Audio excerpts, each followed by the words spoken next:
Hello everyone, welcome again to our YouTube channel इनके maths. इस video में हम लोग पवन राव सर की जो मेंसुरेशन की बुक है उसमें क्वेश्चन नंबर 70 के आगे के क्वेश्चन को कवर करने वाले हैं। इससे पहले मैंने 3 अलग अलग वीडियो बना रखे हैं मेंसुरेशन के, जिसमें 1 से लेकर के और 70 नंबर के क्वेश्चंस को सॉल्व किया है। बीच में कुछ क्वेश्चन मैंने छोड़े भी हैं, जैसे कि कुछ लोग कमेंट करके पूछ रहे थे कि क्या आप सिलेक्टेड क्वेश्चन इसमें करा रहे हो या फिर सारे क्वेश्चन हैं। तो मेरे दोस्त, मैं आपको बता दूं कि इसमें सिलेक्टेड क्वेश्चन ही हैं, लेकिन नाम मात्र के लगभग आप समझ लो कि 70 तक क्वेश्चन मैंने बनाए हैं अभी पिछले 3 भागों में। तो 70 में से मुश्किल से 5 या 6 ही क्वेश्चन मैंने छोड़े होंगे, क्योंकि वैसे भी बुक में सारे क्वेश्चन छोड़ने लायक नहीं है। बहुत कम ही ऐसे क्वेश्चन हैं जो बिल्कुल ही ईजी हैं, सब लोग कर लेंगे, तो उनको हम छोड़ सकते हैं। ठीक है, तो जो ईजी क्वेश्चन है उनको मैं स्किप कर देता हूँ, छोड़ देता हूँ, कि जो बिल्कुल ही इजी है वो तो सब लोग कर ही लेंगे, और जो अच्छे लेवल के क्वेश्चन है उन्हें मैं कर रहा हूँ। फिर भी मैं आपको बता दूँ कि हर एक 20 क्वेश्चन में एक वीडियो में मैं कोशिश करता हूँ 20 या फिर उससे 20 से 30 क्वेश्चन कवर करूँ। ज़्यादातर वीडियो में मेरे 20 ही क्वेश्चन आपको मिलेंगे, तो 20 क्वेश्चन में मुश्किल से 2 या 3 क्वेश्चन मैं छोड़ता हूँ, स्किप करता हूँ, जो क्वेश्चन ईजी होते हैं। ठीक है, तो ऐसा नहीं है, जो क्वेश्चन बिल्कुल ही इजी हैं उन्हीं को मैं स्किप करता हूँ, बाकी सारे क्वेश्चन मैं लेके चल रहा हूँ इसमें। और सोल्यूशन आप देखिएगा तो आपको बहुत डिफरेंट सोल्यूशन मिलेगा बुक से। जो बुक है, बुक की सोल्यूशन से आपको बहुत कुछ अलग सीखने को मिलेगा। ऐसा नहीं है कि बुक का सोल्यूशन मैंने देख के आपको बता दिया है। अगर बुक का सोल्यूशन ही मैं आपको बताने लगूँ फिर आपको देखने से क्या फ़ायदा होगा, आप बुक का सोल्यूशन ही देख के अपना काम चला सकते हो। ठीक है, तो वीडियो को आप लास्ट तक देखो, आपको खुद समझ में आ जाएगा कि बुक से अलग मैं क्या बता रहा हूँ आपको। चलो वीडियो को शुरू कर लेते हैं, और अगर वीडियो आपको अच्छा लगे तो वीडियो को ज़रूर से लाइक और शेयर कर दें, और आप कमेंट भी कर सकते हैं नीचे, कुछ आप कहना चाहते हो तो। और साथ ही साथ अगर आप हमारे चैनल पर नए हो तो चैनल को सब्सक्राइब बिल्कुल कर लें। चलिए वीडियो स्टार्ट करते हैं। देखें भाई, पहला सवाल जो है हमारे पास, सवाल नंबर है 71। आपको कुछ ऐसा चित्र दिया गया है और चित्र के बारे में भी बताया गया है आपको कि दिए गए चित्र में वृत्त का व्यास जो है वो वर्ग की भुजा के बराबर है, और वृत्त का केंद्र जो है वो वर्ग के विकर्ण पर यानी कि डायगोनल पर स्थित है। तो आपको छायांकित भाग का क्षेत्रफल दिखाना है या बताना है। ठीक है, अब पहले मैं आपको छायांकित भाग बता दूं कि इसमें कौन सा पार्ट कवर है या फिर छायांकित किया गया है। देखिए, ये पार्ट साइडेड है जिसका एरिया आपको निकाल के बताना है। ठीक है, तो चलो मैं निकाल के दिखाता हूँ आपको कि क्या करना है। सबसे पहला बात, अभी चित्र में आते हैं, डायरेक्ट जो काम करना होगा यहीं कर लेंगे। देखिए, मेन बात है आपको कि ये वाला जो एरिया निकालना है, सबसे पहले जब भी आपको साइडेड पार्ट निकालना हो तो आप क्या करो कि उसको अलग अलग पार्ट में डिवाइड करके देखो कि वो किसी चीज़ के शेप में आ रहा है कि नहीं आ रहा है।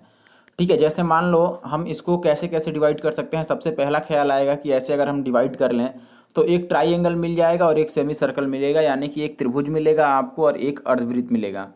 ठीक है, और दोनों का एरिया अगर हम ऐड कर लें तो हमें जो चाहिए वो निकल जाएगा। तो सीधी सी बात है, हम क्या करते हैं, सबसे पहले यहाँ से एक लाइन ड्रॉ कर लेते हैं जो कि डायमीटर हो जाएगा, यानी कि व्यास हो जाएगा वृत्त का।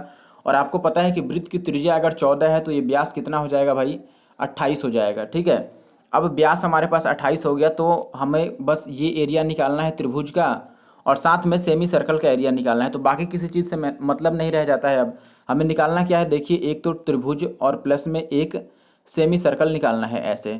तो त्रिभुज का क्षेत्रफल हम लिख सकते हैं, क्या लिखेंगे भाई, 1/2 और इंटू में बेस इंटू हाइट।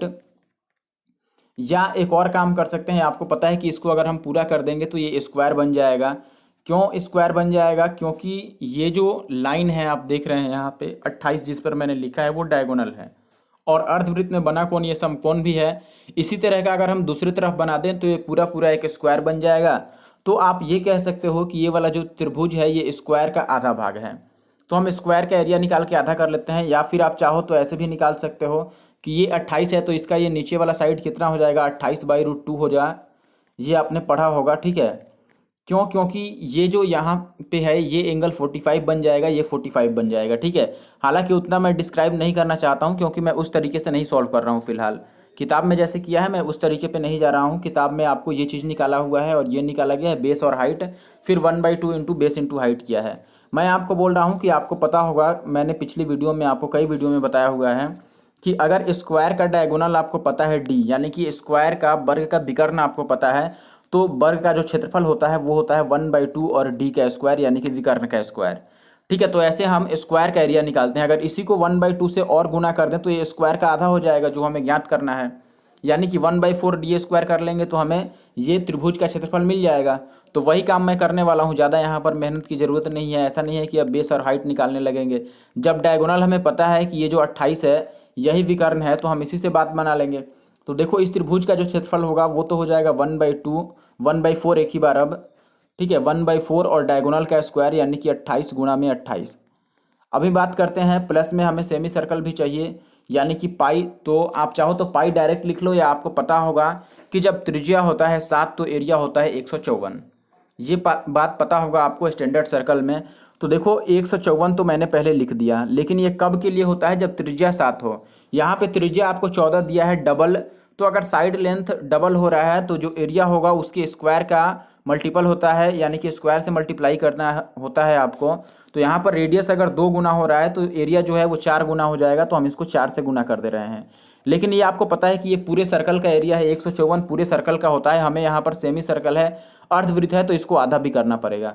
बस यही आपको निकालना है और कुछ नहीं। तो इसको देखो 4 से कटा देते हैं हम, 4 सत्ते 28 और 2 दूना 4। अब इसको जोड़ लो, 28 सत्ते कितना हो जाएगा 196 और प्लस में 154 दूना 308। अब देख लो इसको जोड़ेंगे तो 8 6 14 और आपका हो जाएगा 9 और 1 10 का 0 3 1 4 और 1 5, 504 अपना आंसर आएगा, यानी कि ऑप्शन सी जो है ये सही उत्तर है। तो आसान है, बस आपको थोड़ा इधर उधर करना है, डायग्राम में मेन बात है, आपको बात ज़रूरत है समझने की, ठीक है। दूसरे सवाल पे आते हैं फिलहाल। देखें दोस्त, दूसरे सवाल में यानी कि 72 नंबर में आपको दिया गया है कि सभी छोटे वृत्त बड़े वृत्त को छूते हैं, जैसा कि आपको चित्र में दिया गया है। अगर बड़े वृत्त की जो त्रिज्या है यानी कि रेडियस वो है √2+1 और सभी छोटे वृत्त की त्रिज्या बराबर है एक दूसरे के, तो आपको सैडेड पार्ट का एरिया बताना है। ये जो छायांकित भाग किया गया है इसका एरिया बताना है। तो देखिए ऐसा जब भी हो कि आपको सर्कल के अंदर बहुत सारे सर्कल हो तो आपको सबके सेंटर को मिलाना होता है। सबसे मेन बात, अगर आप कॉन्सेप्ट जानते हैं तो ठीक है, आपको ज़्यादा कुछ नहीं पता है तो आप क्या करेंगे ऐसे कंडीशन में, सबसे पहला काम करेंगे आप कि इन सारे जो छोटे छोटे सर्कल्स हैं इनके सेंटर्स को मिला दीजिए। अगर इनके सेंटर को हम मिला देंगे तो आप बोलेंगे कि एक वर्ग बन गया फिर हमारे पास, ठीक है, एक स्क्वायर बन गया। और इस स्क्वायर की साइड क्या होगी, तो आप बोलेंगे कि इधर रेडियस था हमारे पास, देखो छोटे वृत्त की ये त्रिज्या है r, ये भी त्रिज्या है, यानी कि ओवरऑल हम कह सकते हैं कि इसका साइड जो है स्क्वायर का वो कितना हो गया 2r। आप ऐसे भी इस बात को लिख सकते हैं कि यहाँ से यहाँ तक जो है ये 2r के बराबर है। अब स्क्वायर की साइड अगर 2r है और हमें ये साइडेड पार्ट बताना है, तो बताओ हम क्या कर सकते हैं। ये जो स्क्वायर है इसमें से हमें घटाना पड़ेगा, ये 4 जो त्रिज्याखंड आपको दिख रहे हैं ये चारों त्रिज्याखंड घटाना पड़ेगा। त्रिज्याखंड का मतलब होता है सेक्टर, ठीक है, ये आपको चारों सेक्टर घटाना पड़ेगा। जो 4 मैं अभी मार्क कर रहा हूँ इन चारों सेक्टर को घटाना पड़ेगा। और आपको पता है कि 4 ये 90-90 डिग्री के सेक्टर अगर मिलेंगे तो पूरी एक सर्कल बन जाएगी, पूरा एक वृत्त बन जाएगा। तो आप ऐसा समझ लो कि एक छोटा वाला वृत्त हमें घटाना है इसमें से, क्योंकि चारों त्रिज्याखंड को हम जोड़ेंगे तो चारों 90-90 डिग्री का है, तो 9 चौके 36 यानी कि 360 डिग्री बन जाएगा। 360 डिग्री का मतलब पूरा एक सर्कल हमें घटाना है। तो हम ये घटा लेते हैं, पहले रेडियस के फॉर्म में ही बात कर लेते हैं। देखो स्क्वायर का एरिया हो जाएगा, जब साइड 2r है तो स्क्वायर का एरिया कितना आ जाएगा 4r का स्क्वायर।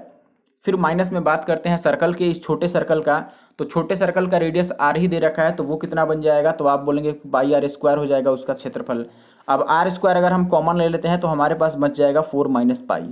यहाँ से हम ये बात समझ पाए कि जो हमारा आंसर है वो 4 - पाई का मल्टीपल है, और 4 - पाई हमारे एक ऑप्शन में है, ऑप्शन ए में भी नहीं था, मैं छोटा करके आपको बाद में दिखा दूंगा। इसमें 3 - पाई है, इसमें 1 - पाई है। 1 - पाई तो माइनस में ही आने लगेगा आंसर। फिर आपको पता है कि 1 - पाई क्या होगा, माइनस में, देखो पाई/3 भी माइनस में ही चला जाएगा, क्योंकि पाई का मान खुद 3 से ज़्यादा है और एरिया कभी माइनस में हो नहीं सकता है। ऐसे भी हम ऑप्शन पर पहले ही ध्यान लगाते तो सवाल ही नहीं करना पड़ता हमें। अगर सारे ऑप्शंस माइनस में डिनोट कर रहे हैं तो हमें पॉजिटिव आंसर ढूंढना चाहिए था। हालांकि एरिया में ये भी रूल चलता है कि अगर एरिया माइनस में आ रहा है तो उसको हम मॉड लेकर के और फिर उसको प्लस में कर देते हैं, लेकिन वो कोऑर्डिनेट ज्योमेट्री में आता है, यहाँ पर मुझे नहीं लगता है कि वो बात सही होगी। ठीक है, तो यहाँ पे आप ध्यान रखिएगा कि हम इतना करने के बाद या तो हम 4 - पाई का मल्टीपल ढूंढ लें, या शुरू में ही ये दिमाग लगा लेते कि चलो पहले ऑप्शन पे ध्यान लगा देते हैं। तो ऑप्शन में आप देख रहे हैं कि सारे माइनस में जा रहे हैं, यही एक ऑप्शन है जो कि प्लस में आ रहा है। बाकी अब बात करते हैं पहले ऑप्शन की। अच्छा एक बात और, अगर मान लो 4 - पाई और ऑप्शन में मिलता तो हम क्या करते, तब हमें r की भी वैल्यू निकालनी पड़ेगी और r से इसको मल्टीप्लाई कराना पड़ेगा r स्क्वायर से। तो चलो r की वैल्यू एक बार निकाल के दिखा देता हूं मैं कि r की वैल्यू हम कैसे निकाल सकते हैं इसमें। देखिए अब बात करें अगर r की, तो आप क्या कर सकते हैं r के लिए, इसमें सीधी सी बात है, आप यहाँ से एक लाइन ड्रॉ कर दो यहाँ तक, ठीक है, इसके मिड पॉइंट से, ये दिख नहीं रहा है ब्लैक से मैंने लिख दिया, तो देखो जो मिड पॉइंट है बड़े सर्कल का, बड़े सर्कल के मिड पॉइंट से और उसकी परिधि तक एक लाइन ड्रॉ करोगे जो कि बड़े सर्कल का क्या होगा, त्रिज्या होगा, ठीक है।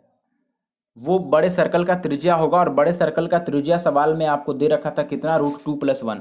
अभी सवाल ऊपर चला गया है, लेकिन मैं लिख के बता देता हूँ कि बड़े सर्कल का जो रेडियस दिया था वो √2 + 1 दिया था। और अभी अगर हम यहाँ से बड़े सर्कल की रेडियस की बात करें तो आप बोलेंगे यहाँ पे डायरेक्ट कि ये जो पॉइंट है सेंटर से यहाँ तक की जो बड़ा सर्कल है √2 + 1, अगर ये हम छोटे आर में बात करें तो आप बोलेंगे कि देखो, अब मैं थोड़ा सा अलग कलर से दिखाता हूँ। ये जो ब्लू लाइन मैंने खींच दिया, ब्लू लाइन जो पिंक था उसके ऊपर जो मैंने ब्लू बनाया है, वो आप बोलेंगे कि ये जो है ये वर्ग के विकर्ण का आधा है, और बाहर वाला जो ये हिस्सा है ये तो रेडियस ही है आर। आप ध्यान से समझना, मान लो मैं यहाँ पे नाम कुछ रख दूँ ओ और पी। अब ये इसी चित्र में देख पाना इनको मुश्किल है, फिर भी मैं लिख देता हूँ। देखो ये ओ है और ये पी है। ओपी जो रेडियस है बड़े सर्कल के लिए, उस ओपी को हम क्या लिख सकते हैं, वर्ग के विकर्ण का आधा, जो मैंने ब्लू से कलर किया है। और फिर इधर का ये आर रेडियस, दोनों जोड़ेंगे तो ओपी आ जाएगा। तो हम ओपी को डायरेक्ट लिख सकते हैं। देखो सवाल में ओपी कितना दे रखा है, बड़े सर्कल का रेडियस √2 + 1 दे रखा है, उसके बदले में हम मान भर दे रहे हैं। देखो ओ से और इस आर तक डायगोनल का आधा है, तो वर्ग का विकर्ण क्या होगा, तो आप बोलेंगे भाई कि वर्ग का जो विकर्ण होगा वो कितना हो जाएगा। वर्ग का विकर्ण होता है √2 इंटू में साइड, तो यहाँ पे आप लिखोगे √2 और इंटू में साइड कितना है, 2r है। वर्ग का जो साइड है वो 2r है, और प्लस में ये एक बाहर वाला r जोड़ना है, तो आप एक r प्लस में यहाँ पे जोड़ दो और कुछ नहीं। अब देखो यहाँ पर अपने पास आ गया √2 + 1, और इस साइड आप चाहो तो r, कुछ गड़बड़ हो गया क्या, अच्छा, यहाँ डायगोनल का आधा रखना था ना, हमने पूरा डायगोनल ही रख दिया √2 इंटू साइड। यहाँ पे हाफ भी करना पड़ेगा आपको, तो ये 2 से 2 कट जाएगा, और यहाँ से भी हम r कॉमन ले लेंगे, तो अब हमारे पास √2 + 1 ही बच जाएगा।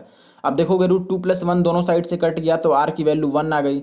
अब r की वैल्यू अगर 1 आ गई और ये 1 हम यहाँ पे रख देंगे, तो 1 का स्क्वायर 1 ही रहता है, फिर हमारा जो आंसर बचेगा वो केवल 4 - पाई बचेगा।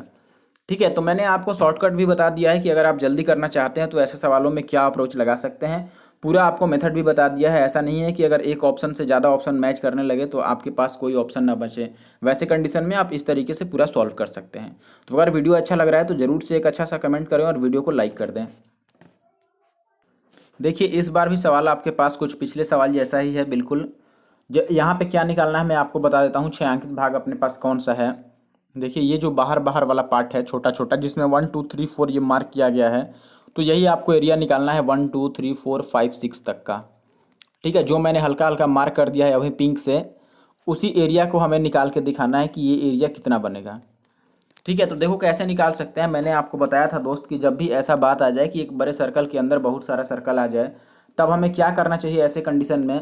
मैंने बोला था कि सभी छोटे छोटे सर्कल्स के जो सेंटर्स हैं उनको आप मिला दीजिए, उनके केंद्रों को आप मिला दीजिए। देखिए मैंने इस बार केंद्र को मिला दिया। पिछले सवाल में हमने केंद्रों को मिलाया था तो एक वर्ग बन गया था, और पूरे वर्ग को हम वर्ग से बात बना लिए थे। यहाँ पर आप देख रहे हैं कि यहाँ पे ये सारे सेंटर्स को मिलाने से एक षटकोण बन गया है। ठीक है, या षटभुज बन गया है, जिसको हम हेक्सागन बोलते हैं इंग्लिश में। ठीक है, तो एक हेक्सागन बन के तैयार हो गया है। अब क्या करना पड़ेगा, देखो हमें 1 2 3 4 5 6 जो लिखा है वो एरिया चाहिए। तो उसके लिए हम पूरे सर्कल्स में से, देखो मैं यहाँ पे लिख के दिखा देता हूँ कि हम काम क्या करने वाले हैं। पूरे सर्कल्स में से, एक मिनट, देखिए पूरे सर्कल्स में से हमें क्या क्या घटाना पड़ेगा। तो आप बोलेंगे कि एक तो हेक्सागन घटा लेते हैं। अब देखिए हेक्सागन अगर घटा लेते हैं तो और एक्स्ट्रा हमारे पास क्या बच जा रहा है, ये सर्कल बच जा रहा है। ऐसे ऐसे कितने सर्कल बचेंगे भाई, 6 सर्कल बचेंगे, क्योंकि ये षटकोण था तो इसके हर एक कोण पे, हेक्सागन के हर एक कोण पे एक ऐसा सर्कल बचेगा। तो हमारे पास इसके साथ साथ इस तरह के 6 सर्कल भी घटाने पड़ेंगे, जो कुछ इस तरीके के हैं। ऐसे 6 सर्कल घटाने पड़ेंगे।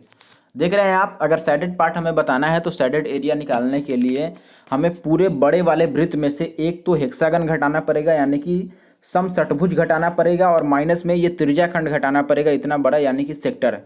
और ऐसे 6 सेक्टर्स बन रहे हैं तो 6 सेक्टर्स आपको घटाने पड़ेंगे। ठीक है, अब देखिए इसके लिए हम डायरेक्ट वैल्यू लिखते हैं यहाँ पे कि वैल्यू क्या क्या रख सकते हैं। तो आप बोलेंगे, एक बार इसको, चलो कोई बात नहीं है, अब जो जगह है उसी में लिखते हैं। यहाँ से मैं शुरू करता हूँ। पहले इसी कोने पे लिख लेते हैं, राइट साइड में कोने पे लिख रहा हूँ। देखो हमें पहले इस बड़े सर्कल का एरिया लिखना है। तो बड़े सर्कल का रेडियस आपको पता नहीं था, लेकिन सवाल में छोटे सर्कल का रेडियस आपको दे रखा है कि वो आर है, स्मॉल आर। जो 6 7 इसमें छोटे छोटे सर्कल्स बने हैं उनका रेडियस आपको स्मॉल आर दिया हुआ था सवाल में, ये मैं आपको बता दे रहा हूँ। बड़े सर्कल का रेडियस नहीं पता था, लेकिन आपको पता है कि यहाँ से ये सीधी लाइन अगर हम खींच देंगे तो ये बड़े सर्कल के लिए क्या हो जाएगा, व्यास हो जाएगा, डायामीटर हो जाएगा। लेकिन छोटे ये 3 छोटे छोटे सर्कल्स को पार कर रहा है, और तीनों छोटे छोटे सर्कल्स के अगर हम डायमीटर को जोड़ेंगे तो एक का डायमीटर 2r है, एक का व्यास अगर r है तो पूरा एक सर्कल का व्यास हो गया 2r, ये भी 2r यानी कि 4r, और ये फिर 2r यानी कि 6r। यानी कि आप सीधा सीधा इस भाषा में बात करें कि यहाँ से यहाँ तक जो लाइन है इसकी जो लेंथ बनेगी ये बनेगी 6r। अगर ये लेंथ 6r है तो आप बोल सकते हैं कि जो बड़ा वाला वृत्त है उसका जो रेडियस होगा यानी कि बड़ा r वो हो जाएगा 3r, 3 और इंटू में स्मॉल r होगा। ठीक है, अब देखो हमें जो निकालना है वो हम यहाँ पे लिख दे रहे हैं डायरेक्ट कि हमें काम क्या क्या करना था। तो आप बोलेंगे कि बड़े वाले का एरिया यानी कि पाई आर स्क्वायर, तो पाई और बड़े वाले का आर कितना है 3r है, बड़े वाले के लिए रेडियस, तो 3r का स्क्वायर कितना हो जाएगा पाई इंटू में 9 और r का स्क्वायर, इतना आएगा। बड़े सर्कल का हमने एरिया लिख दिया। फिर माइनस में षटभुज का आपको क्षेत्रफल लिखना है। तो षटभुज होता है समबाहु त्रिभुज का 6 गुना होता है, ये आपको पता होगा। तो समबाहु त्रिभुज का क्षेत्रफल क्या होगा, तो आप बोलेंगे √3/4 और इंटू में साइड का स्क्वायर। अब देखो षटभुज का साइड कितना बन रहा है, यहाँ पर भी 2r बनेगा, क्योंकि दो सर्कल्स के हम सेंटर को मिला रहे हैं, तो ये भी r है ये भी r है, यानी कि ये 2r हो जाएगा। ध्यान से आप देखिएगा मैं कहाँ पे लिख रहा हूँ। ठीक है, 2r हो जाएगा हमारे पास जो साइड है वो, यानी कि भुजा हो जाएगा 2r इस षटभुज का। तो 2r का स्क्वायर यहाँ पे आ जाएगा 4r स्क्वायर, और ऐसे 6 से आपको गुना कराना पड़ेगा, क्योंकि 6 समबाहु त्रिभुज मिलते हैं तो एक षटभुज बनता है। षटभुज का क्षेत्रफल ही होता है 6 इंटू में समबाहु त्रिभुज का क्षेत्रफल, तो मैंने लगा दिया। अब माइनस में आपको 6 सेक्टर्स घटाने हैं, तो 6 इंटू में सेक्टर का एरिया क्या होता है त्रिज्या खंड का θ/360 और पाई आर स्क्वायर। ठीक है, तो थीटा यहाँ पर कितना बनेगा, इसमें कोण कितना बनेगा, तो कोण के लिए आपको एक बात जाननी पड़ेगी कि जो षटभुज होता है हेक्सागन होता है उसका जो इंटरनल एंगल होता है यानी कि अंतः कोण जो होता है वो कितना होता है, वो होता है 120 डिग्री। अब बताओ कि इसमें एक सर्कल में अगर ये अंदर वाला कोण 120 हो गया, या फिर आप इस बड़े वाले चित्र में भी इस बात को समझ सकते हैं, जहाँ पे आप देखिए ये अगर अंदर वाला कोण 120 हो गया तो जो बाहर बड़ा वाला ये कोण बच रहा है बाहरी साइड में वो कितना बनेगा, 360 में से 120 घटा लो। तो 360 में से अगर 120 घटाते हैं तो बाहर वाला बन जाता है 240। तो हम 240 के हिसाब से यहाँ पर लिख रहे हैं θ/360 यानी कि 240 और बटे में 360 और इंटू में पाई आर स्क्वायर। तो पाई और आर स्क्वायर के बदले में आर स्क्वायर, क्योंकि ये छोटा वाला सर्कल है उसके लिए आर स्क्वायर ही रहेगा। ठीक है, अब इसको फर्दर सॉल्व कर लो, आप क्या करना पड़ेगा देखते हैं। चलो बनाते हैं आगे क्या होगा। देखो ये 4 से 4 कट गया, और यहाँ पर ये 6 से कट जाएगा कितने बार में, 60 बार में, और 60 से कट जाएगा 4 बार में। यानी कि आप देख रहे हो शुरू में है 9 पाई आर स्क्वायर और यहाँ पे बच गया 4 पाई आर स्क्वायर। तो 9 में से अगर आप 4 घटाते हो तो हमारे पास बच जाएगा 5 और पाई आर स्क्वायर, और माइनस में यहाँ पर 4 4 कट गया है तो 6√3 और आर स्क्वायर बच गया। हमारे पास ये एरिया बच रहा है। देखो 5 पाई आर स्क्वायर और माइनस में 6√3 और आर स्क्वायर, यानी कि ऑप्शन जो है हमारा वो ऑप्शन डी सही है। यहाँ पे कट गया है, मैंने जूम कर दिया है तो ऑप्शन डी सही था। आंसर कैसे निकल के आया और मैंने क्या किया, ये आशा है कि आपको बात ये समझ में आ गई होगी। इसको और भी तरीके से हम कर सकते हैं, लेकिन जो समझने में सबसे आसान तरीका है वो यही है। और ये बात आप ध्यान रखिएगा कि बड़े सर्कल के अंदर अगर चिपका के बहुत सारे सर्कल बनाए गए हों तो वैसे कंडीशन में देखो अगर बहुत सारे सर्कल नहीं, बाहर वाला ये सर्कल नहीं भी होता, बाहरी केवल ऐसे एक समान सर्कल्स चिपकाए जाए जब भी, तो आप ज़्यादातर उसमें कोशिश करो कि 90% चांस है कि उसके सेंटर्स को मिलाना है और कोई नया शेप बनाना है, कोई नई आकृति बनेगी सेंटर्स को मिलाने से। ठीक है, ऐसे कई सारे सवाल आपको आगे भी मिलेंगे अभी इसी बुक में। तो आप देखेंगे कि जब भी एक साथ चिपकाकर और एक समान वृत्तों को चिपकाया गया है एक साथ, तो निश्चित रूप से ज़्यादातर चांस है 90% कि उनके केंद्रों को मिलाया जाएगा। आगे बढ़ते हैं। फिलहाल देखिए दोस्त, अगले सवाल में आपको क्या दिया गया है कि एक वृत्त जिसकी त्रिज्या है 1.5 है, 3/2 को 1.5 बोलेंगे हम लोग।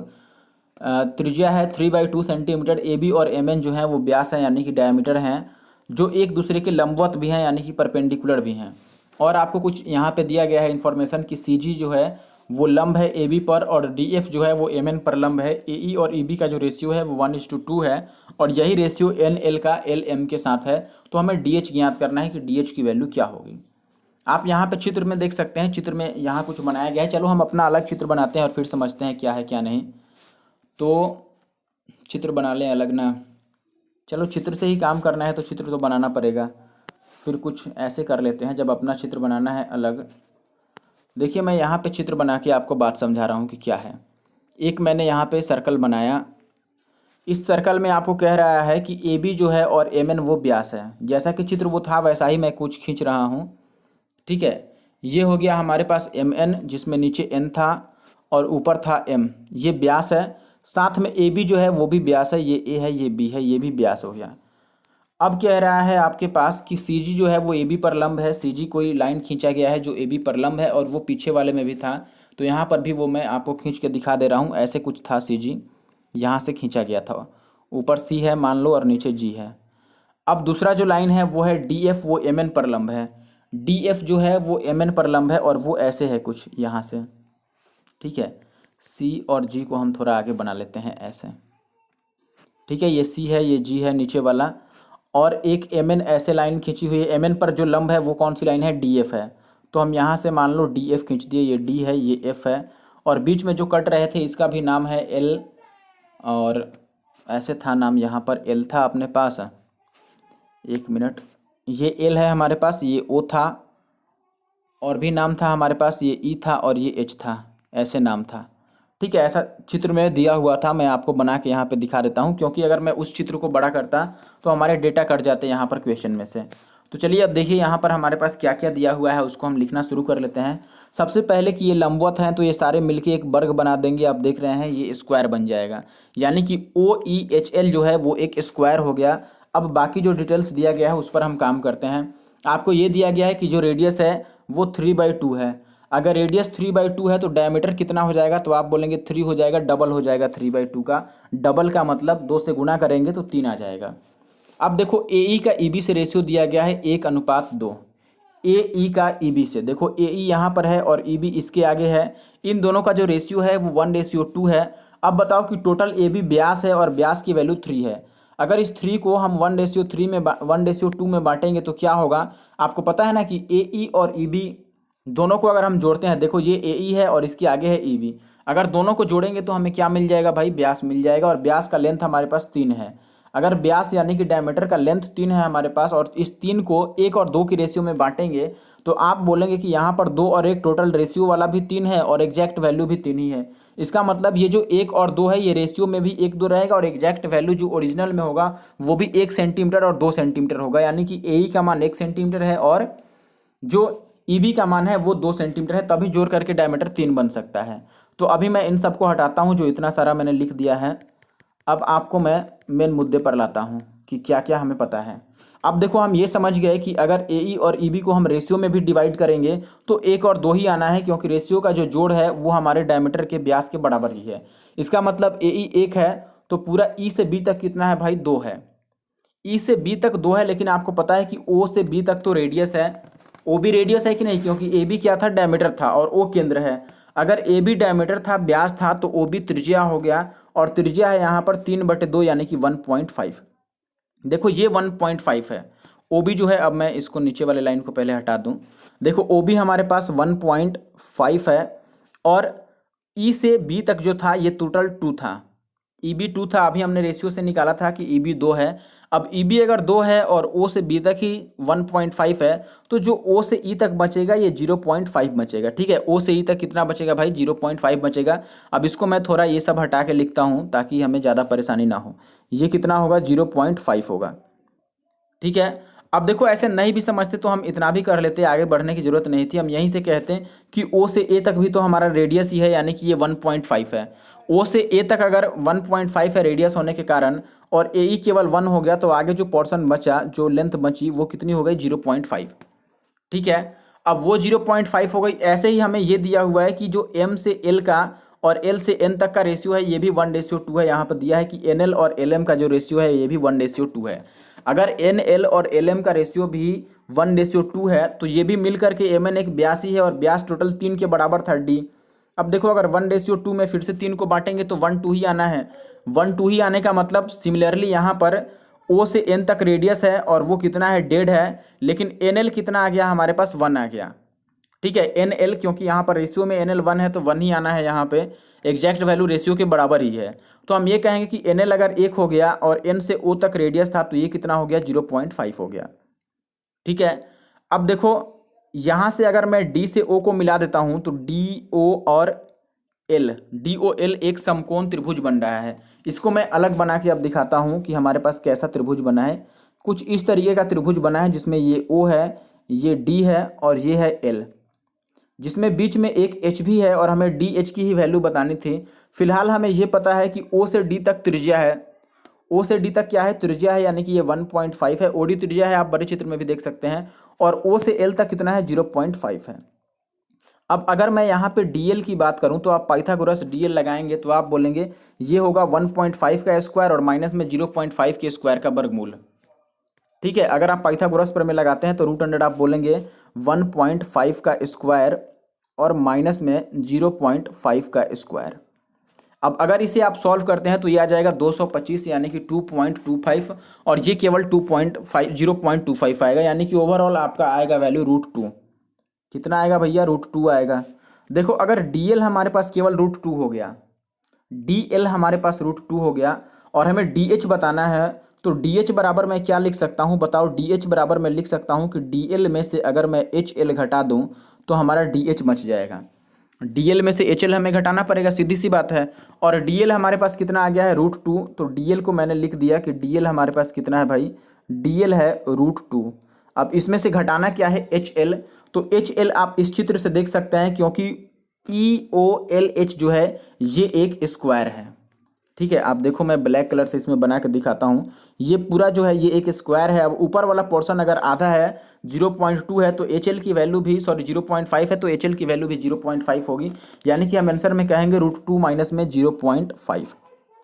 ठीक है, अब √2 माइनस में 0.5 कहाँ पर ऑप्शन में है, देखिए ऑप्शन डी में है √2 और माइनस में 0.5 को लिखा है 1/2। तो आसान ही सवाल था, जो भी काम करना था आपको चित्र में करना था। अगर आपको समझ में नहीं आ रहा है तो आप 2 बार देखिए, जरूर से आपको बात समझ में आ जाएगी। 2 बार 3 बार देखिए, फिर खुद से सॉल्व करने की कोशिश कीजिए, आपको बात समझ में आ जाएगी। और अगर कोई आपके पास और डाउट हो या कोई दिक्कत हो तो आप टेलीग्राम पे हमें मैसेज कर सकते हैं। आपको हमारे डिस्क्रिप्शन बॉक्स में लिंक मिल जाता है जिसे आप टेलीग्राम ज्वाइन कर सकते हैं, या फिर आप कमेंट करके इसी वीडियो के नीचे बता भी सकते हैं कि आपको क्या दिक्कत आ रही है। ठीक है, चलिए आगे बढ़ते हैं और अगले सवाल पे आते हैं। देखिए भाई अगले सवाल में आपको क्या, देखिए दोस्त इस सवाल में आपको क्या दिया गया है। यहाँ पे आपको बोला गया है कि 2 पहिए जिनकी त्रिज्या है 40 सेंटीमीटर और 30 सेंटीमीटर, उन पर एक रस्सी को लपेटा जाता है। आपको रस्सी की लेंथ बतानी है कितनी होगी। तो सीधी सी बात है, पहले हम डायग्राम के पास आते हैं, फिर इसको देखते हैं कि इसमें क्या किया जा सकता है। सबसे पहला बात कि हमें रस्सी की लंबाई निकालनी है, तो आप एक बात समझ लो इसमें कि ये जो रस्सी खींची गई है ये रस्सी ये टेंजेंट का काम करेगी इस पर। ऐसा नहीं कि आप चित्र देख के समझ लो कि ये टेंजेंट जैसा नहीं लग रहा है, ये स्पर्श रेखा का काम करेगा। यहाँ पर भी ये जो रस्सी है ये स्पर्श रेखा का काम करेगा। ठीक है, तो ये अगर स्पर्श रेखा है तो हम ये बात सीधी सीधी कह सकते हैं इसमें कि यहाँ पर कितना डिग्री का कोण बन जाएगा, 90 डिग्री का, क्योंकि त्रिज्या स्पर्श रेखा पर लंब होता है और यहाँ भी 90 डिग्री हो जाएगा।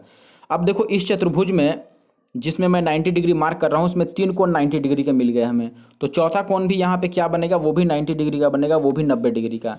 अब एक चतुर्भुज के अगर चारों कोण 90 डिग्री हो गए तो या तो वो अब आयत होगा, रेक्टेंगल होगा, या फिर स्क्वायर होगा, वर्ग होगा। अब ये क्या है, इसके लिए हम ये देखते हैं कि इसके 2 साइड जो हैं वो इक्वल है। यहाँ पर ये भी रेडियस है और ये भी रेडियस है, ये 40 है तो नीचे वाला भी 40 है क्योंकि दोनों रेडियस है। और अगर आसन भुजाएं बराबर हो गए तो ये जो स्क्वायर है, सॉरी ये जो चतुर्भुज है ये स्क्वायर बन गया, वर्ग बन गया। क्योंकि आयत में तो आमने सामने वाले बराबर होते हैं, ये वर्ग में अगल बगल वाले बराबर हो जाते हैं। तो यहाँ पर 40 40 है तो हम ये कहेंगे कि ये भी 40 हो गया, ये भी 40 हो गया, क्योंकि ये वर्ग था। वैसे ही इसमें ये भी वैसा ही है, वर्ग ही है। इसका रेडियस 30 30 है तो इसके भी ये साइड कितने बन जाएंगे दोस्त, 30 30 बन जाएंगे। क्यों, क्योंकि यहाँ पर भी एक वर्ग बन जाएगा। अब देखो इतना काम तो हमने कर लिया, हमने ये रस्सी निकाल दी भाई कि ये 40 है तो ये 30 है, कितना हो गया, ये रस्सी 70 है और वैसा ही एक नीचे से रस्सी खींचा गया है ये भी 70, यानी कि 70 70 140 तो हमने निकाल दिया। अब देखो 140 निकाल दिया तो 140 वाला हमारे पास 2 ऑप्शन है, अगर एक ऑप्शन होता तो अभी लगा के निकल जाते आगे। ठीक है, ये क्यों नहीं लगा सकते हैं हम, क्योंकि 140 वाला में हम, अब देखो ये वाला जो साइड निकालना है आपको, जो वृत्त के अगल बगल का निकालना रह गया वो तो पाई में आएगा, तो पाई वाला 140 में जोड़ा नहीं जा सकता है, यानी कि बिना पाई का जो वैल्यू आएगा वो 140 ही आएगा, इसीलिए 170 वाला आंसर नहीं होगा।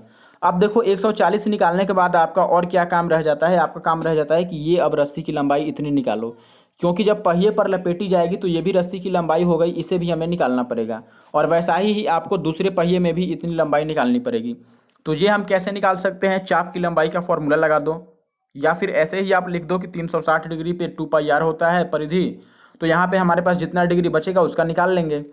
तो चलो चाप की लंबाई पे ही मैं डायरेक्ट आपको निकाल के दिखा देता हूँ। तो आप बोलेंगे दोस्त कि अगर मैं 40 वाले की बात करूँ, जो बड़ा यहाँ पे पहिया है उसका बात करूँ, तो देखो इसमें 90 डिग्री ये अगर हम छोड़ देते हैं, आप ऐसे समझ लो, ये 90 डिग्री अगर छोड़ दें तो हमारे पास जो एंगल है इस साइड का वो कितना बन जाएगा, 360 में से 90 घटा देंगे तो 270। यानी कि 270 के हिसाब से हमें चाप की लंबाई निकालनी है। चाप की लंबाई कैसे निकालते हैं, थीटा बटे 360, यानी कि 270 बटे में 360 और 2 पाई आर। तो देखो 2 पाई तो दोनों में कॉमन होना है, तो 2 पाई मैं बाहर कॉमन ले लेता हूँ, यहाँ पे इंटू में लिख देते हैं। 270 गुना में 2 पाई मैंने बाहर में कॉमन ले लिया और अंदर में आर केवल बचेगा, दोनों का आर प्लस आर, तो वो तो 70 हो जाएगा, क्योंकि एक का त्रिज्या है 40 और एक का त्रिज्या है 30, तो दोनों बन जाएगा 70। देखो थीटा बटे 360, थीटा दोनों में सेम था 270 270, और इंटू में 2 पाई आर होता है, तो 2 पाई भी दोनों में सेम रहना है, तो उसको भी मैंने कॉमन ले लिया। अंदर केवल R1 प्लस R2 बच गया, यानी कि 40 प्लस 30 70 हो गया। अब यहाँ से आप कटा सकते हो, तो ये 3 से 9 बार में कटता दिख रहा है, ये 4 से 9 बार में कटता दिख रहा है, ये 2 से कट जाएगा, 2 दूना 4, और ये 2 से कट जाएगा 35 दूना 70, और 35 दिया 105 और पाई हो गया। अब देखो 105 पाई, तो ये वाले केवल ये बाहर बाहर वाला दोनों में का ये 105 पाई हो गया, और ये जो सीधी लाइन है ये कितनी है, 70 है, और इसकी सीधी लाइन भी 70 है, 70 70 2 है, यानी कि इतना प्लस में 140। तो टोटल जो एरिया हो रहा है हमारा वो 105 प्लस में 140 हो रहा है। ऑप्शन बी जो है वो सही उत्तर है, 105 और प्लस में 140, 105 पाई है एक्चुअली में। चलिए आगे बढ़ते हैं। देखिए दोस्त, अगले सवाल में आपको क्या दिया गया है, मैं आपको बड़ा करके दिखा देता हूँ। यहाँ पे आपको बोला गया है कि त्रिभुज ABC एक समकोण त्रिभुज है, जहाँ पर कोण B जो है वो समकोण है। AB की वैल्यू 8 है, BC की वैल्यू 6 है। B को सेंटर मान करके और एक चतुर्थांश यानी कि क्वाड्रेंट खींचा गया है। जो भुजा AC को स्पर्श करती है तब छायांकित भाग का क्षेत्रफल बताना है। अब आपको अगर क्लियरली नहीं दिख रहा हो तो मैं अलग आपको इसे बनाकर दिखा देता हूँ कि क्या कंडीशन है हमारे पास। देखिए क्या केस है, मैं आपको डायग्राम से बना देता हूँ, अलग डायग्राम बना के आपको बता देता हूँ कि क्या कंडीशन है। यहाँ पे आपको एक ABC त्रिभुज दिया है जो कि समकोण है, तो ABC मैंने एक त्रिभुज बना दिया जो कि समकोण है। ठीक है, ये A है, B है और C है। अब इसके अंदर एक सेक्टर खींच दिया गया है, आपको क्वाड्रेंट खींच दिया गया है ऐसे। ठीक है, और ये जो एरिया बाकी बच जाता है इसी का एरिया आपको बताना है। ठीक है, ये जो आपको ब्लू एरिया में करके दे रहा हूँ, यही एरिया हमें निकाल के बताना है कि इसका एरिया कितना होगा। कैसे काम करेंगे इसमें, देखिए सबसे पहला बात कि हमें ये सेक्टर घटाना होगा, और सेक्टर घटाने के लिए इसकी त्रिज्या चाहिए, तभी हम क्वाड्रेंट का एरिया लिख सकते हैं। ठीक है, हमें AB का मान दिया हुआ है कि AB टोटल 8 है और BC जो है ये 6 है। अब देखो अगर ये 6 है, ये 8 है, तो ये 10 होगा, ये तो बात आप समझ गए होंगे, क्योंकि 3 4 5 का ट्रिपलेट है ये। 3 4 5, एक 3 का डबल है 6, एक 4 का डबल है 8, तो एक को हम 5 का डबल बोल देंगे 10। अब देखिए AC जो है वो टेंजेंट है यहाँ पे।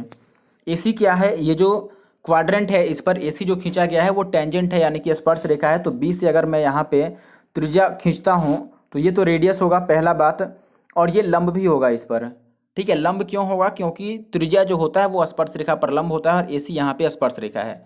अब देखो मान लेते हैं कि ये D पर आके अगर टच कर रहा है, तो BD की लेंथ मैं लिखूँ, या फिर आप डायरेक्ट ये कह लो कि R की लेंथ अगर मैं लिखना चाहूँ, तो आपको पता है कि समकोण वाले शीर्ष से यानी कि B से अगर हम विकर्ण पे, कर्ण पे, AC पे, हाइपोटेनस पे कोई भी लंब खींचते हैं परपेंडिकुलर, तो उसकी लेंथ कैसे निकलती है, बेस इंटू में हाइट अपॉन में कर्ण यानी कि हाइपोटेनस।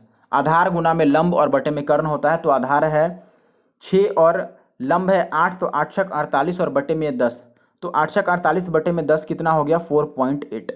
ठीक है, R की वैल्यू हमारे पास आ गई 4.8।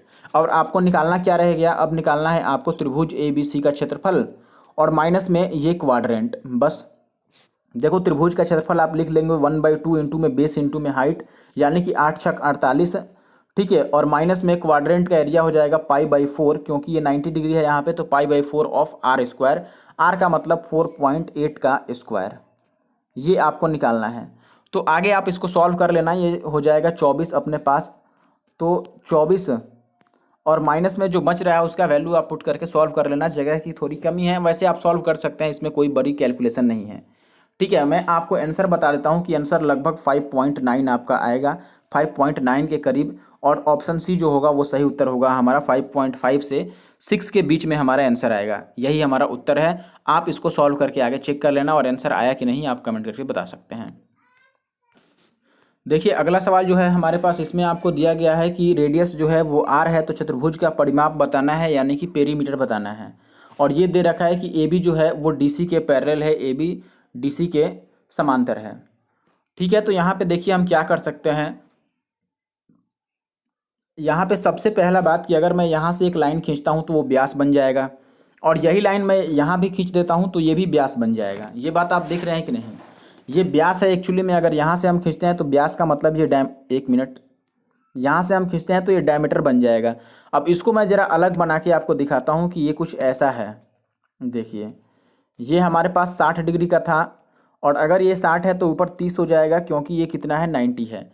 अभी हमें पता क्या है, इसमें हमें रेडियस पता है कि 9 है। रेडियस अगर 9 है तो आप बोलेंगे व्यास 18 हो जाएगा, ये बीच वाली लेंथ 18 हो गई। ये बीच वाली लेंथ का मतलब ये वाला वैल्यू आपको 18 हो गया। अब देखो अगर ये 18 हो गया दोस्त, ये 18 हो गया, आप ध्यान समझना, 60 के सामने अगर 18 हो गया तो 30 के सामने कितना होगा, आपने हाइट एंड डिस्टेंस में ये बात पढ़ा होगा।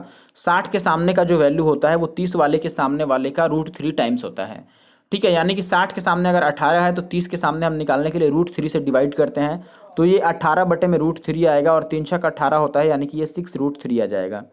कितना आ जाएगा भाई, 6√3 ये आ जाएगा। अब देखो अगर ये वैल्यू 6√3 आ गई 30 के सामने, तो 90 के सामने जो होता है ये 30 के सामने वाले का डबल होता है, यानी कि 6√3 का डबल होगा, तो ये हो जाएगा 12√3।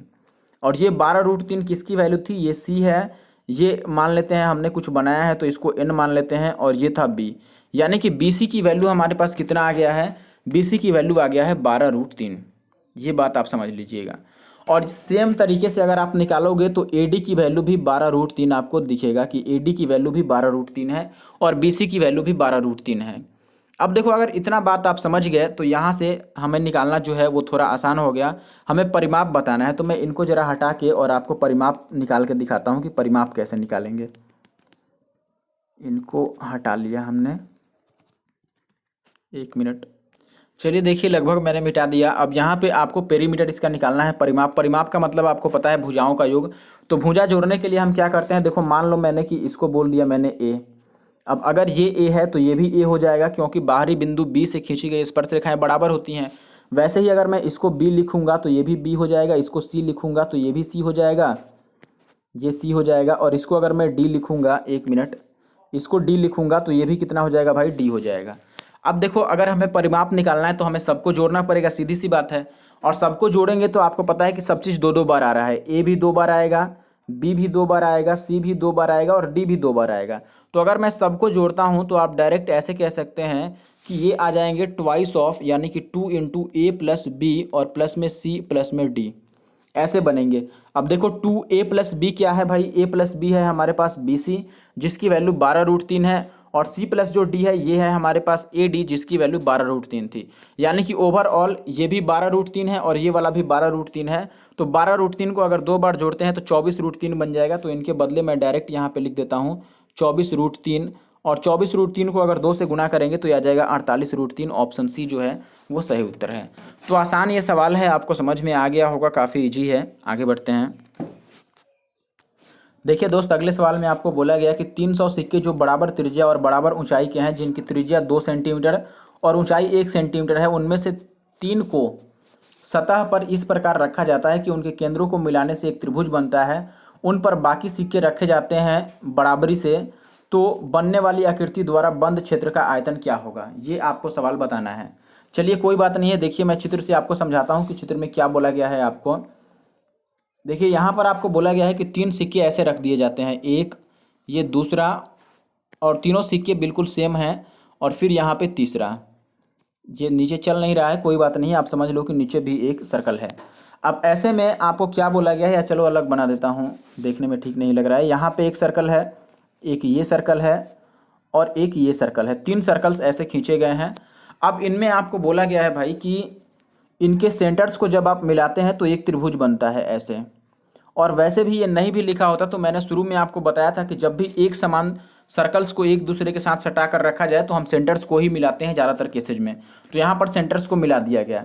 अब ये कह रहा है कि इसके ऊपर इसका अगला इसी के जैसा सिक्का रखो, इसके ऊपर इसी के जैसा, इसके ऊपर, यानी कि हर एक के ऊपर उसके जैसे सिक्के सजाने हैं। कितने, हर एक पर 100-100 सिक्के होंगे, क्योंकि 300 सिक्के हैं तो 100 सिक्के ऐसे एक पर एक आप चढ़ा के 100 सिक्के रख दिए, इसके बगल में 100 सिक्के ऐसे रख दिए और इनके नीचे ऐसे में 100 सिक्के रख दिए। अब इनके बीच में जो एरिया बचेगा, जैसे मैं अगर उसको 2D में बात करूं कि 2D में वो कैसा दिखेगा आपको 2 डायमेंशनल आकृति में, तो आप बोलेंगे ये एक सर्कल था, एक ये सर्कल था और एक ये सर्कल था। अब इनमें ये नीचे वाला थोड़ा ठीक से बनाना पड़ेगा ऐसे। अब इनके बीच का जो एरिया है, जो बीच में एरिया बन रहा है, ये इसका आयतन बताना है। आपको पता है कि 2D में ये केवल क्षेत्रफल ही है, लेकिन 3D में जब इसके ऊपर आप और ढेर सारे सिक्के रख देंगे, 100 सिक्के, इसके ऊपर भी 100 सिक्के रख देंगे, इसके ऊपर भी 100 सिक्के, तो ये यहाँ से लंबा एक ऊपर सा आप मतलब 3D में ये बात सोच लीजिए तो आपको दिमाग में पता चल जाएगा, आप समझ पाएंगे कि मैं क्या बताना चाहता हूँ। ये एक एक्चुअली में आपको बन जाएगा प्रिज्म जैसा। जैसे मान लो मैं एक सिक्के के ऊपर एक सिक्के एक सिक्के एक सिक्के ऐसे सजाता जाऊं, तो ऐसे में ये क्या बनेगा, हालांकि मुझे सीधा लिखना चाहिए था ताकि आप बात समझ पाएं। एक सिक्का हो गया, फिर दूसरा, फिर तीसरा, फिर चौथा, पांचवा, ऐसे ही मैं 100 सिक्के अगर रख दूं तो आप बोलेंगे कि ये एक बेलन बन जाएगा। ऐसे में बेलन का मतलब ये साइलेंड्रिकल शेप बना देगा, सिलेंडर बना देगा एक। ठीक है, वैसे ही समझ लो कि ये एक सिलेंडर खड़ा हो जाएगा, यहाँ पे एक सिलेंडर, यहाँ पे एक सिलेंडर बन जाएगा, यानी कि 3 बेलन बच जाएंगे। उनके बीच का जो एक कंबाइंड एरिया है वो बताना है कि इसका आयतन कितना होगा। ठीक है, तो ये एक प्रिज्म जैसा बन जाएगा। और प्रिज्म का जो आयतन होता है वो आप बेलन से ही सीख सकते हैं, क्योंकि बेलन भी एक प्रिज्म है। प्रिज्म का आयतन कैसे निकाल सकते हैं आप, बेलन का आयतन देखो, बेलन में हम कैसे आयतन लिखते हैं, तो आप बोलेंगे कि बेलन का आयतन होता है पाई आर स्क्वायर एच। जो सिलेंडर का वॉल्यूम होता है वो पाई आर स्क्वायर एच होता है। इसमें पाई आर स्क्वायर क्या है, तो आप बोलेंगे इसका नीचे वाला क्षेत्रफल है, बेस का एरिया है। बेस यहाँ पर एक सर्कल है, यानी कि आधार एक वृत्त है, तो आधार का क्षेत्रफल है, वृत्त का क्षेत्रफल और इनटू में हाइट किया गया है। ठीक है, तो हमारे पास जब भी प्रिज्म का आयतन निकालना होता है, चाहे वह किसी तरह का प्रिज्म हो, चाहे वह बेलन हो या कोई और प्रिज्म हो, हमेशा प्रिज्म का आयतन यही रहता है कि आधार का क्षेत्रफल और गुणा में ऊंचाई। तो यहाँ पर भी हम वही करेंगे, आधार का क्षेत्रफल और गुणा में ऊंचाई करने वाले हैं। तो पहले आधार के क्षेत्रफल की बात कर लें, अगर आप ये सारी बात समझ गए होंगे तो। देखिए अब वापस हम डायग्राम पे आते हैं कि ऐसा कुछ था। ठीक है, अब आधार के क्षेत्रफल का मतलब है कि हमें ये वाला एरिया बताना है। ये वाला एरिया आप कैसे निकाल सकते हैं, जब सारे सर्कल्स एक दूसरे को टच किए कर रहे हैं और सारे सेम सर्कल हैं, तो हम इनके सेंटर्स को मिला देते हैं और सेंटर्स को मिलाने से एक समबाहु त्रिभुज बनता है। ये बात आप पहले पढ़े होंगे, नहीं पढ़े होंगे तो समझ लीजिए समबाहु त्रिभुज ये बनेगा। क्यों? क्योंकि ये भी रेडियस है, ये भी रेडियस है, वैसे ही ये रेडियस है, ये रेडियस है, ये भी रेडियस है, ये भी रेडियस है। यानी कि त्रिभुज का जो साइड हो रहा है, ये इसका जो भुजा बन रहा है वो 2r बन रहा है। तीनों भुजा 2r 2r होगा, इसीलिए यह एक समबाहु त्रिभुज हो गया। ठीक है, तो अब आप जरा और ढंग से समझिए कि इस समबाहु त्रिभुज में से अगर मैं ये वाला सेक्टर, ये वाला सेक्टर और ये वाला सेक्टर, तीनों सेक्टर घटा दूं तो हमारे पास छायांकित भाग बच जाएगा। जो क्षेत्रफल बीच में छायांकित किया गया है वो बच जाएगा अगर तीनों त्रिज्याखंड में घटा देता हूं तो इस त्रिभुज में से।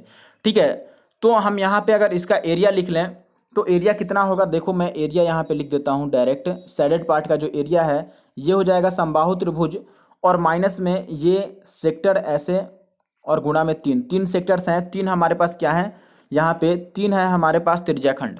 अब देखो समबाहु त्रिभुज का क्षेत्रफल √3/4 इंटू में साइड का स्क्वायर।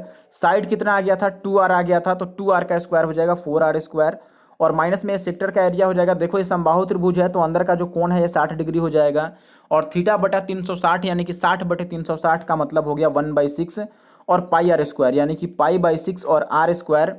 ठीक है, तो यहाँ पे मैं r स्क्वायर लिख दिया क्योंकि r यही लेना है, साइड नहीं है कि 2r लिखेंगे। अब ये हो गया हमारा एरिया। अगर आप कटाना चाहें तो इसको कटा भी सकते हैं, ये 4 से 4 कट जाएगा तो √3 और भी कुछ बचेगा, इतना ही बचेगा। चलो देखते हैं और क्या हो रहा है यहाँ पे। θ/360 और r स्क्वायर, कुछ गड़बड़ नहीं ना होगा।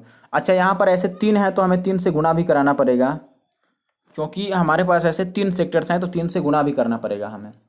मेन बात ये है, तो 3 से हमने गुणा नहीं किया था एक्चुअली में, तो 3 से हम यहाँ पे गुणा कर देते हैं। तो देखिए और हमारे पास क्या बच रहा है, √3 और r स्क्वायर बच गया यहाँ पे। इसमें 3 दूना 6 यानी कि हमारे पास बच गया पाई r स्क्वायर बाई 2। अभी हमें r स्क्वायर की वैल्यू सवाल में प्रोवाइडेड है 2, पता है कि r की वैल्यू 2 है तो r स्क्वायर 4 हो जाएगा। अगर आप 4 लिखना चाहें तो ये बन जाएगा 4√3, r स्क्वायर की वैल्यू 4 है और माइनस में ये चूंकि r स्क्वायर 4 है तो 2 दूना 4 अगर हम कटा दें तो ये माइनस में 2 पाई बनेगा, यानी कि 4√3 माइनस में 2 पाई हमारा एरिया आ गया। अब देखो अंदर का एरिया 4√3 माइनस में 2 पाई आ गया, लेकिन हमें इंटू में हाइट भी करना है, क्योंकि आयतन बताना है। आयतन का मतलब बेस का एरिया और इंटू में हाइट। तो बेस का एरिया तो हमने निकाल लिया कि 4√3 और माइनस में 2 पाई है। अब हाइट की बात करते तो है तो हाइट कितना हो जाएगा। हाइट देखो, एक बेलन की जो हाइट होगी वही पूरे पूरे आकृति का हाइट हो जाएगा। ठीक है, कैसे? अब देखो 300 टोटल सिक्के हैं और ये 3 जगह पहले 3 सिक्के आपने सजा दिए, फिर हर एक सिक्के के ऊपर एक एक करते गए और ऐसे 100 सिक्के यहाँ पर सजा दिए आपने, 100 सिक्के इस नीचे वाले के पास सजा दिए और 100 सिक्के इस तीसरे के पास सजा दिए। तो हर एक बेलन की जो हाइट बनेगी, हर एक सिक्के के ऊपर सिक्के जब रख के आप हाइट निकालोगे तो ओवरऑल कितना आ जाएगा हाइट भाई, 100 ही आ जाएगा। क्योंकि एक सिक्के की हाइट 1 सेंटीमीटर है, तो ऐसे 100 सिक्कों की हाइट कितनी हो जाएगी, 100 ही हो जाएगी। तो लास्ट में आपको जो टोटल वॉल्यूम होगा वो वॉल्यूम होता है बेस का एरिया इंटू में हाइट। तो बेस का एरिया हमारे पास है देखो 4√3 और माइनस में 2 पाई। तो हमने लिख दिया 4√3 और माइनस में 2 पाई, और इंटू में हमें हाइट कराना है। तो हाइट हमारे पास कितना आ गया, 100। अब देखो 2 कॉमन हो सकता है, अगर 2 हम कॉमन ले लें तो यहाँ पे बचेगा 2√3। अब चल नहीं रहा है, यहाँ पे थोड़ा सा दिक्कत है, स्क्रीन टूटा हुआ है। तो यहाँ पर क्या हो जाएगा हमारे पास 2 अगर आप कॉमन ले लेते हैं तो आप डायरेक्ट समझ लो इसमें से यहाँ पे 2√3 बचेगा, यानी कि ये वाला ऑप्शन आएगा आपका, ऑप्शन डी उत्तर आएगा। ठीक है, 2 पाई में से 2 बाहर चला जाएगा तो पाई बचेगा, और 2 से बाहर 100 को गुना कर लेंगे तो 200 हो जाएगा, यानी कि ऑप्शन डी सही हो जाएगा। इसमें से आप 2 कॉमन लेंगे तो 2 कॉमन लेने के बाद आपको बचेगा 2√3 और इंटू में पाई माइनस में और इंटू में 200। तो ऑप्शन डी सही होगा। तो आशा है कि बात आप समझ गए होंगे। आगे बढ़ते हैं जल्दी से। देखिए ये जो सवाल है अगला हमारे पास, ये सवाल मैंने ऑलरेडी बता रखा है पार्ट 3 में। अगर आपने नहीं देखा है तो पार्ट 3 में जाके देख लीजिए। यहाँ पे आपका टोटल एरिया ऑफ ए का और टोटल एरिया ऑफ बी दोनों का रेशियो बताना है। तो आपको बता दें कि ये जो टोटल बी वाला पार्ट है, ये मैं बड़ा करके आपको इस बात को समझा देता हूँ। देखिए थोड़ा सा जल्दी जल्दी में, ये बी वाला जो टोटल एरिया है जिसमें 4 लीफ हैं, आप देख रहे हैं कि 4 पत्ती है यहाँ पे, इनका जो एरिया होता है ये एग्जैक्टली बराबर होता है, ये बाहर वाला जो ब्लू एरिया मैं बना रहा हूँ इसके ब्लू वाले के बराबर होता है ये बिल्कुल पिंक वाला। तो ऐसे कंडीशन में आप बोलेंगे हमें पिंक का ब्लू से रेशियो ही बताना है, तो ये 1:1 आएगा आंसर। ठीक है, अब क्यों बराबर होता है ये आप पिछली वीडियो को जाकर देखेंगे तो आपको बात समझ में आ जाएगा। पार्ट 3 को आप देख लीजिए। आगे बढ़ते हैं। अब देखिए ये जो सवाल है हमारे पास अगला, ये सवाल जो सर की बुक है पॉन्ड और सर की, उसमें सारे ऑप्शंस गलत हैं। मैं पहले ही आपको बता देता हूं। अगर आपके पास बुक है तो आप ज़्यादा परेशान ना होना कि आंसर नहीं आ रहा है, क्योंकि इसके सारे ऑप्शंस गलत हैं बुक में। यहाँ पे देख रहे हैं कि 150 नंबर पे सवाल है, हालांकि ये दूसरे टीचर के पीडीएफ से मैंने लिया है, पेड कोर्स से ही लिया है। ठीक है, बस यही मैच करने के लिए, आपको दिखाने के लिए कि उसमें ऑप्शन सारे गलत हैं। इसका आंसर जो आएगा ये आंसर ए आएगा, लेकिन जो पवन राव सर की बुक है उसमें 9 के आसपास का कोई आंसर नहीं है, और नन ऑफ दिस भी उसमें नहीं है। सारे ऑप्शंस 32, 35, 58 ऐसे ही करके हैं। ठीक है, तो आप ये ध्यान रखिएगा कि उस बुक में जो ऑप्शन है वो सारे ऑप्शंस गलत हैं, कोई भी उसमें से सही उत्तर नहीं है। फिलहाल मैं आपको बताता हूँ कि आप कैसे इसका आंसर निकाल सकते हैं ईजिली। देखिए इसके लिए आपको करना क्या पड़ेगा, सबसे पहले तो आप ये समझ लो, तरीके 2-2, 3-3 हैं, लेकिन जो आसान है वही मैं बताता हूँ। हालांकि सवाल पूरी तरह से कैलकुलेटिव है, आपको कैलकुलेशन करनी पड़ेगी, और यहाँ पे मैं आपको तरीका बता देता हूँ, आप कैलकुलेट कर लेना इसको, एग्जैक्ट आंसर आपका आ जाएगा। देखिए सबसे पहले बात कि जो आपको छायांकित भाग किया गया है ये एरिया आपको बताना है, और बर्ड की जो भुजा दी हुई है वो 12 दी हुई है हमें। सबसे पहला बात आपको क्या समझना पड़ेगा, यहाँ पर एक काम तो आप ऐसे कर सकते हैं, जैसे कि मान लो ये अगर हमारे पास स्क्वायर है और ऐसे बना हुआ है हमारे पास, ये दूसरा इस तरीके का है, और हमें ये एरिया बताना है। इसको मैं दूसरे कलर से कलर कर देता हूँ। देखो हमें ये एरिया बताना है, तो हम क्या कर सकते हैं, पहला बात करेंगे कि इसको पूरी एक लीफ ही बना देते हैं। ठीक है, अब ये लीफ बनाने के बाद हम क्या क्या घटा सकते हैं, देखो इसमें से हम ये जो है ये पूरा आप एरिया सेक्टर मान के घटा सकते हैं, क्योंकि ये एक त्रिज्याखंड है, इस त्रिज्याखंड को आप घटा सकते हैं। उसके बाद आप ये दोनों एरिया घटा सकते हैं, ये दोनों एरिया अगर आपने थ्योरी पढ़ी होगी पवन राव सर से तो आप घटा सकते हैं इसको। फिलहाल मैं आपको फार्मूला इसका बता दूंगा, आप जरूर से घटा लेंगे, मैं पूरा सिद्ध करके ही दिखा देता हूँ। चलो थ्योरी पूरी बता देता हूँ, और ये आप घटा लेंगे। देखो ये दोनों ब्लैक एरिया और ये जो अलग कलर का एरिया है आसमानी, इनको अगर आप घटाते हैं तो आपको ये एरिया बचता हुआ दिखेगा। कौन सा, देखिए आपको ये ब्लू वाला एरिया मिल जाएगा यहाँ का। अब ब्लू वाला एरिया जैसे ही मिलेगा उसको आप आधा कर दोगे तो अपना आंसर आ जाएगा, क्योंकि वो डबल आ रहा है, उसको आधा कर सकते हैं आप। अब या तो आप ऐसे कर लो या पहले ही आधा कर लो, आपको इतना करने की ज़रूरत नहीं है, आप पहले ही आधा कर लेते, आप दोनों तरफ निकालने की ज़रूरत नहीं पड़ती, हमें पहले ही आधा कर देते। तो पहले ही आधा करने से क्या मतलब है कि हम इतना में ही बात बना लेंगे अपना। देखो जो आधा है वर्ग का आधा हिस्सा, उसी में हम काम चला लेते हैं, क्योंकि ये अभी भी एक सेक्टर है 45 डिग्री का। पूरा वर्ग में 90 डिग्री का कोण बनता है एक शीर्ष पे, और आधा 45 हो गया। तो 45 का एक हम ये सेक्टर घटा लेते इसमें से, और दूसरा हम क्या घटा लेते, दूसरा ये वाला पार्ट घटा लेते जो मैं फॉर्मूला बताने की बात कर रहा था। तो मैं ऐसे ही कर रहा हूँ, आधा में से ही बात बना लूँगा। मेन मुद्दा है कि हम इसका एरिया कैसे लिखेंगे। ये तो हमारे पास सेक्टर है, ये हम घटा ही सकते हैं, लेकिन ऊपर वाला जो एरिया है उसको कैसे लिखेंगे, तो उसको मैं आपको बता देता हूँ। देखिए अभी नीचे आइए, आपको अलग चित्र में समझाता हूँ। हमारे पास ये मान लीजिए एक वर्ग है, ठीक है, यानी कि स्क्वायर है। अब ध्यान से आप बात समझिएगा थोड़ा कि क्या मैं बता रहा हूँ। देखिए ये मान लेते हैं कि एक स्क्वायर है, इसमें ऐसे एक चाप खींचा गया है, एक चाप ऐसे खींचा गया, और हमें ये एरिया बताना था, ठीक है। क्योंकि यही एरिया हमें घटाना है एग्जैक्टली में, तभी वो बात बनेगी। ये एरिया हम घटा देंगे। हमें जो निकालना है एक्चुअली में, वो क्या निकालना है, हमें ये वाला एरिया निकालना है जो मैंने अभी बनाया है ब्लू कलर से। अब ब्लू वाला एरिया अगर आपको निकालना है तो आपको क्या करना पड़ेगा, ये पिंक घटाना पड़ेगा, और साथ ही साथ ये वाला एरिया भी आपको घटाना पड़ेगा, इस सेक्टर को भी। आधा स्क्वायर में से आपको ये सेक्टर घटाना पड़ेगा, आसमानी वाला, और पिंक वाला पार्ट घटाना पड़ेगा। तो मेन मुद्दा है यहाँ पर पिंक वाले पार्ट की, क्योंकि आसमानी वाला तो एक सेक्टर है, त्रिज्याखंड है, उसे हम निकाल ही सकते हैं। तो देखिए पिंक वाले को हम कैसे निकाल सकते हैं, उसके लिए आपको यहाँ पे एक समबाहु त्रिभुज बनाना पड़ेगा। देखिए अगर मैं यहाँ से इसको मिला देता हूँ और इसको भी मिला देता हूँ, तो ये एक समबाहु त्रिभुज बन जाता है ऐसे में, ठीक है। क्यों समबाहु त्रिभुज होगा, क्योंकि ये वर्ग की भुजा है ए, ये वाला भी वर्ग का भुजा ही है, देखो ए, और ये भी वर्ग का भुजा है। कैसे वर्ग का भुजा है, अगर नहीं समझ में आ रहा है तो आप क्या करो कि इसको पूरा एक सर्कल बना दो, क्योंकि ये चाप ही तो है। ये पूरा अगर हम सर्कल ऐसे बना देते हैं तो आप बोलेंगे कि यहाँ से यहाँ तक क्या है, रेडियस है, और यहाँ से यहाँ तक जो खींचा गया है ये भी रेडियस है, दोनों रेडियस है। तो रेडियस होने के कारण दोनों बराबर हो गया। और वैसे ही अगर इस सर्कल को मैं पूरा बना देता हूँ, जो इधर से आ रहा है ऐसे, इसको मैं पूरा बना देता अगर, तो इसमें भी देखोगे कि ये वाला रेडियस ही है, ये वाला भी रेडियस हो गया, यानी कि तीनों रेडियस रेडियस है। तो ये त्रिभुज जो बनेगा ये समबाहु त्रिभुज बनेगा। अब मैं सबको हटा के वापस बना देता हूँ, ठीक है। मैंने ऐसे समबाहु त्रिभुज एक वर्ग बनाया था, और इस वर्ग में यहाँ से एक चाप खींचा था, एक चाप यहाँ से खींचा था, और हमें ये पार्ट बताना था, जिसमें मैंने बोला कि यहाँ से अगर आप खींचते हैं तो एक समबाहु त्रिभुज आपको मिलेगा। अब देखिए इसमें से आप इसको घटा लो, ये एक सेक्टर हो गया, एक ये सेक्टर हो गया हमारे पास, इसको घटा लो, और एक समबाहु त्रिभुज ये बीच का घटा दो, तो हमारे पास पिंक एरिया बच जाएगा। तो देखो पिंक एरिया बराबर मैं डायरेक्ट लिख रहा हूँ यहाँ पे। अब बात करते हैं डायरेक्ट फॉर्मूला क्या निकल के आएगा। तो एक तो स्क्वायर, स्क्वायर में से आपको घटाना है एक समबाहु त्रिभुज, ठीक है। और समबाहु त्रिभुज के अलावा आपको क्या घटाना है, आपको घटाना है, देखो ये इसके अंदर एंगल कितना बनेगा, 30 डिग्री का। क्यों, क्योंकि समबाहु त्रिभुज में 60 डिग्री बन गया। पूरा कोण एक शीर्ष पर वर्ग में 90 डिग्री का बनता है, जिसमें समबाहु त्रिभुज के लिए 60 डिग्री अलग हो गया।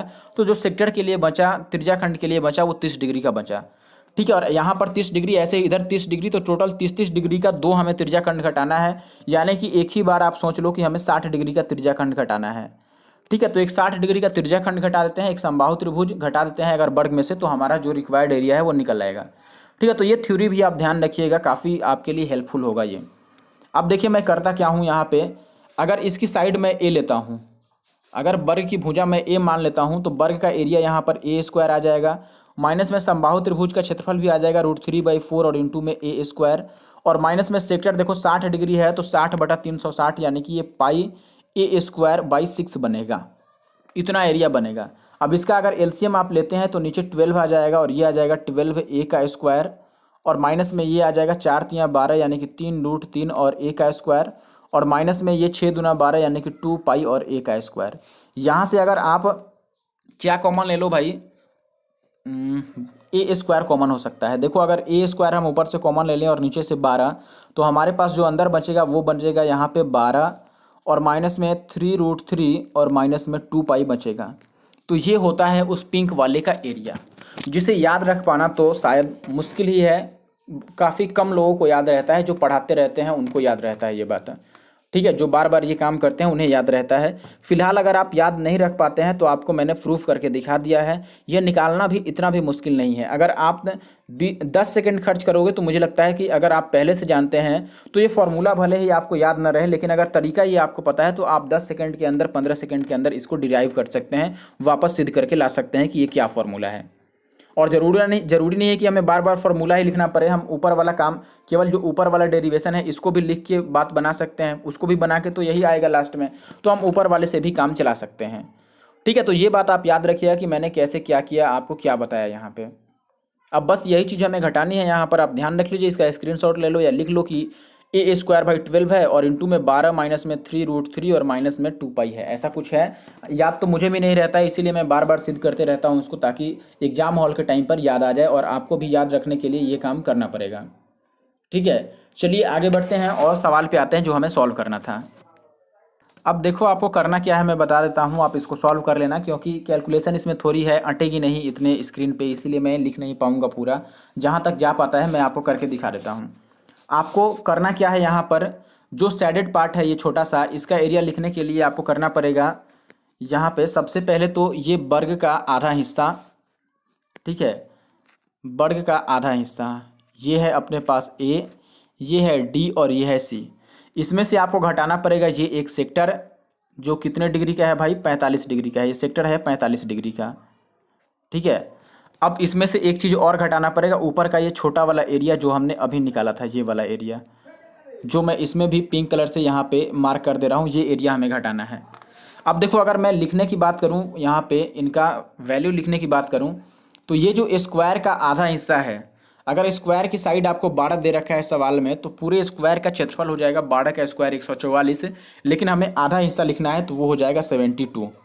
ठीक है, और माइनस में ये सेक्टर है 45 डिग्री का, तो 45/360 का मतलब 1/8 आ गया। तो आप बोलेंगे कि पाई 1/8 ही लिख देते हैं चलो, या पाई/8 और इंटू में आर स्क्वायर, तो आर यहाँ पर 12 है तो 12 का स्क्वायर 144, और माइनस में आप देखो कि ये छोटा वाला जो एरिया है इसको भी हमें लिखना पड़ेगा। अब देखो जरूरी नहीं है कि इसके लिए आप फॉर्मूला बार बार लिखो, ठीक है, अगर आपको फॉर्मूला वो ध्यान नहीं आ रहा है तो डायरेक्ट आप डेरिवेशन लिख सकते हो। कैसे, देखो हमें 60 डिग्री का घटाना था, एक त्रिज्याखंड और एक समबाहु त्रिभुज घटाना था, तो डायरेक्ट मैं यहाँ पर लिख देता हूँ इसका एरिया के लिए। देखो मैं यहाँ पे अगर फॉर्मूला सहित लिखने की बात करूँ, फॉर्मूला फिलहाल नहीं लिख रहा हूँ मैं, अभी भी डेरिवेशन ही लिख रहा हूँ कि हमें एक समबाहु त्रिभुज घटाना था पूरे स्क्वायर में से, देखो एक समबाहु त्रिभुज घटाना था और एक 60 डिग्री का सेक्टर घटाना था। ठीक है, एक 60 डिग्री का हमें सेक्टर भी इसमें से घटाना था। अब हम समबाहु त्रिभुज के लिए यहाँ पे पूरे वर्ग के लिए 12 का स्क्वायर 144 लिख देंगे, और माइनस में समबाहु त्रिभुज के लिए, देखो समबाहु त्रिभुज अगर भुजा 2 होता है तो एरिया √3 होता है, यहाँ पर भुजा है 12 यानी कि 6 गुना है, तो एरिया 36 गुना हो जाएगा, यानी कि एरिया आ जाएगा यहाँ पे इसका 36√3। तो यहाँ पे मैं लिख देता हूँ माइनस का 36√3, और फिर ये हम लिख देते हैं सेक्टर। देखो सेक्टर है 60 डिग्री का, यानी कि पाई/6 और इंटू में आर स्क्वायर का मतलब 12 का स्क्वायर 144 है, 144 को अगर आप 6 से भाग करोगे तो 24 आ जाएगा, यानी कि ये आ गया 24 पाई।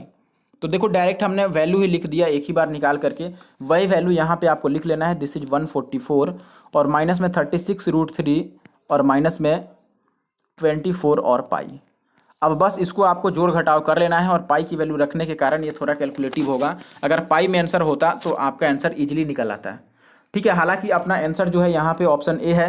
देखो अगर ऑप्शन डी भी कुछ रहता ना तो मैं ऑप्शन से करके आपको दिखा देता, इतना झंझट लाने की जरूरत ही नहीं थी। देखो एक तो आपको एग्जैक्ट आंसर चाहिए तो आप इसको सॉल्व कर लेना, आपका एग्जैक्ट आंसर मिल जाएगा। अब मैं बात करता हूँ कि एग्जाम हॉल में अगर मेरे पास कम समय रहता या आपके पास कम समय रहे तो आप कैसे अप्रोच करोगे इस सवाल के लिए। ठीक है, अभी मैं सबको हटा रहा हूँ। देखिए मेन बात है कि एग्जाम हॉल में अगर हमारे पास बहुत कम टाइम है और हमें इसे सॉल्व करना है, यही सवाल हमारे पास बच गया है लास्ट में, तो हम क्या करेंगे कि पहला बात देखो कि ये वाला जो एरिया है केवल इसकी हम बात करते हैं, ये वाला एरिया, ये इतना सारा, या आप बात कर लो आधे का ही पूरा।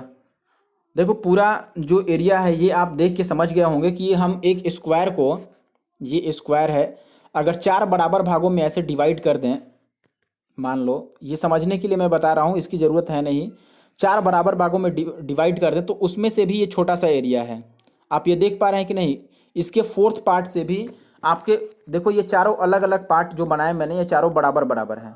चारों बराबर बराबर का मतलब इसका अगर 12 था साइड तो 12 का स्क्वायर 144 एरिया है, और 144 को अगर मैं 4 से डिवाइड करूँगा तो 4 तियाँ 12 और 4 छक 24, 36 बनेगा, यानी कि ये एक एरिया कितना है, 36 है। अब आप सोचो कि ये अगर 1/4 एरिया 36 है, इसमें से हमें कितना सा बताना था भाई, इतना सा लगभग बताना है, ये वाला एरिया लगभग बताना है। तो क्या ये 36 से बहुत कम नहीं होगा, 36 से बहुत नीचे नहीं होगा? तो आप बोलेंगे बिल्कुल ये 36 के आधे से भी कम है। 36 का आधा कितना हो गया भाई, 36 का आधा हो गया 18, ये 18 से भी कम है।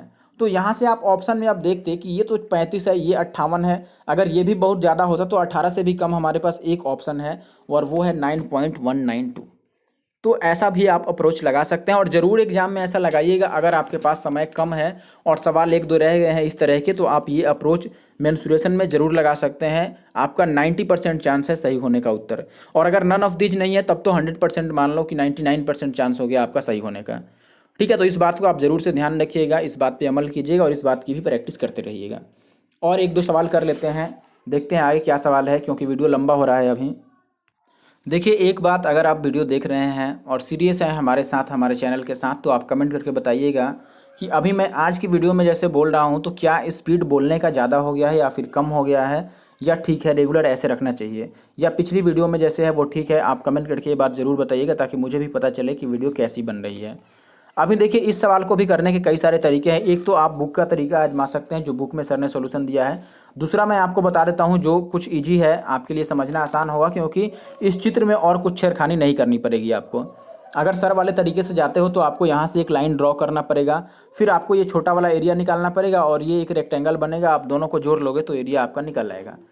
ठीक है, अभी हम बात करते हैं फिलहाल कि अगर हमें पूरा पूरा इसे सॉल्व करना है तो और क्या तरीका हम आजमा सकते हैं। देखिए, ये 8 सेक्टर जो है ये हमें निकालना है, ये वाला एरिया साइडेड पार्ट है हमारे पास। अब यहाँ पर एक बात आप ध्यान दीजिएगा कि ये वाला जो छोटा सा एरिया है आगे ये साइडेड नहीं है, इसी के कारण सारा यहाँ पे दिक्कत आएगी आपको। ये जो छोटा वाला हिस्सा है ये साइडेड नहीं है और ये भी साइडेड नहीं है, इसीलिए मेन दिक्कत आएगी। अब देखो हम क्या कर सकते हैं, ये आप पूरा देख रहे हैं कि ये स्क्वायर का चौथाई हिस्सा है, क्योंकि दोनों डायगोनल को बना खींच दिया गया तो ये चौथाई हिस्सा बच गया स्क्वायर का। अब इस चौथाई हिस्से में से अगर ये त्रिभुज और ये त्रिभुज और ये एक सेक्टर में घटा देता हूँ त्रिज्याखंड, तो क्या हमारे पास छायांकित भाग बच जाएगा। ध्यान से आप देख लीजिए चित्र को और फिर बोलिए। अगर मैं वर्ग के चौथाई हिस्से में से ऊपर का ये दोनों, ये त्रिभुज और ये नीचे वाला एक त्रिभुज और ये एक सेक्टर यानी कि त्रिज्याखंड घटाता हूँ तो छायांकित भाग बचेगा कि नहीं बचेगा। तो आप बोलेंगे कि बिल्कुल ये छायांकित भाग हमारे पास बच जाएगा। तो देखो मैं यही काम कर रहा हूँ, सबसे आसान है यही करना। तो ये वर्ग का चौथाई हिस्सा है, तो वर्ग का अगर भुजा है 4 तो उसका एरिया कितना हो जाएगा, तो आप बोलेंगे 4 चौका 16, और 16 का चौथाई हिस्सा लिखना है तो चौथाई हिस्सा का मतलब 4। अब माइनस में अब हमें क्या करना पड़ेगा, ये दो त्रिभुज दोनों एक जैसे त्रिभुज हैं तो हम लिख देते हैं 2 और इंटू में त्रिभुज का क्षेत्रफल 1/2 इंटू में बेस इंटू में हाइट। तो बेस और हाइट आप देख रहे हैं 1 1 दिया है सवाल में, तो बेस इंटू हाइट 1 ही बनेगा। और फिर माइनस में ये एक सेक्टर भी घटाना है, सेक्टर कितने डिग्री का भाई, तो आप बोलेंगे कि ये कितना डिग्री बनेगा, आप जरा बताइए खुद से कितना डिग्री बनेगा। ये पूरा सर्कल 4 बराबर भागों में डिवाइड हुआ है, आप देख रहे हैं कि नहीं, ये पूरा वृत्त जो है ये 4 बराबर भागों में डिवाइड हुआ है, और 4 बराबर भागों में डिवाइड होने का मतलब एक सेक्टर ये π²/4 होगा, यानी कि पूरे वृत्त का ये चौथाई हिस्सा है, या फिर 90 डिग्री मान के भी आप कर सकते हैं। ठीक है, तो ये πr²/4 होगा। तो पाई और आर की वैल्यू यहाँ पे 1 है, ये बात आप ध्यान रखिएगा। ठीक है, पाई की वैल्यू कितनी है भैया, तो 1 है यहाँ पे। कैसे 1 है, अगर आप नहीं समझ पा रहे हैं तो मैं आपको बता देता हूँ कि 1 कैसे होगा। आप देख रहे हैं कि ऊपर ये 1 है, नीचे भी 1 है, यानी कि ये वाली जो यहाँ से यहाँ तक की लाइन है ये 2 है। पूरा यहाँ से यहाँ तक 4 है, ऊपर का मैंने 1 हटा दिया, नीचे का 1 हटा दिया, तो केवल इतना हिस्सा कितना बच गया, 2। और 2 इस वृत्त का व्यास हो गया, व्यास अगर 2 है तो त्रिज्या 1 हो गया। तो ये πr²/4 बनता, लेकिन r² 1 होने के कारण हट गया। अब देखो हमें पाई में आंसर नहीं बताना है, इसीलिए हम इसको सॉल्व कर लेते हैं आगे। तो ये 2 से 2 कट गया और 4 में से 1 गया तो 3, और माइनस में पाई का मान हो गया 22 और बटे में 7 गुना में 4, तो ये हो गया 11 और ये हो गया 2, यानी कि 7 दूना 14, या 42 में से 11 जाएगा तो 31 बटे में 14 आएगा। ऑप्शन सी जो है वो सही उत्तर है। तो ये तरीका मुझे लगा कि ज़्यादा आसान है सॉल्व करने का, ठीक है, क्योंकि ये समझने में आसान है। आगे बढ़ते हैं। देखिए दोस्त, अगले सवाल में आपको दिया गया है यहाँ पर कि छायांकित भाग का क्षेत्रफल पता लगाएं, जहाँ पर ABCD एक स्क्वायर है जिसकी साइड कितनी है, 8 है, और BMC जो है ये एक अर्ध सर्कल है, यानी कि अर्धवृत्त है, ये वाला जो है ये एक अर्धवृत्त है। चलिए कोई बात नहीं है, देखिए कैसे सॉल्व कर सकते हैं इसको। देखिए इसका अगर आपको डायरेक्ट फार्मूला पता हो तो भी आप कर सकते हैं, फिलहाल मैं आपको बताता हूँ, ऐसे तो देख के फार्मूला भी नहीं पता चल पाएगा। देखिए इस चित्र में अगर हम ऐसे करते हैं, देखो जब भी मैंने अपने पिछली वीडियो में बताया हुआ है, पार्ट 1, 2 या 3 में किसी में बताया होगा कि जब भी कोने की बात आती है तो हम एक स्क्वायर बना देते हैं कोने पर, ये बात आप ध्यान रखिएगा। तो यहाँ पर कोने का हमें एरिया बताना है, कोने में कुछ, तो हम एक स्क्वायर बना देते हैं।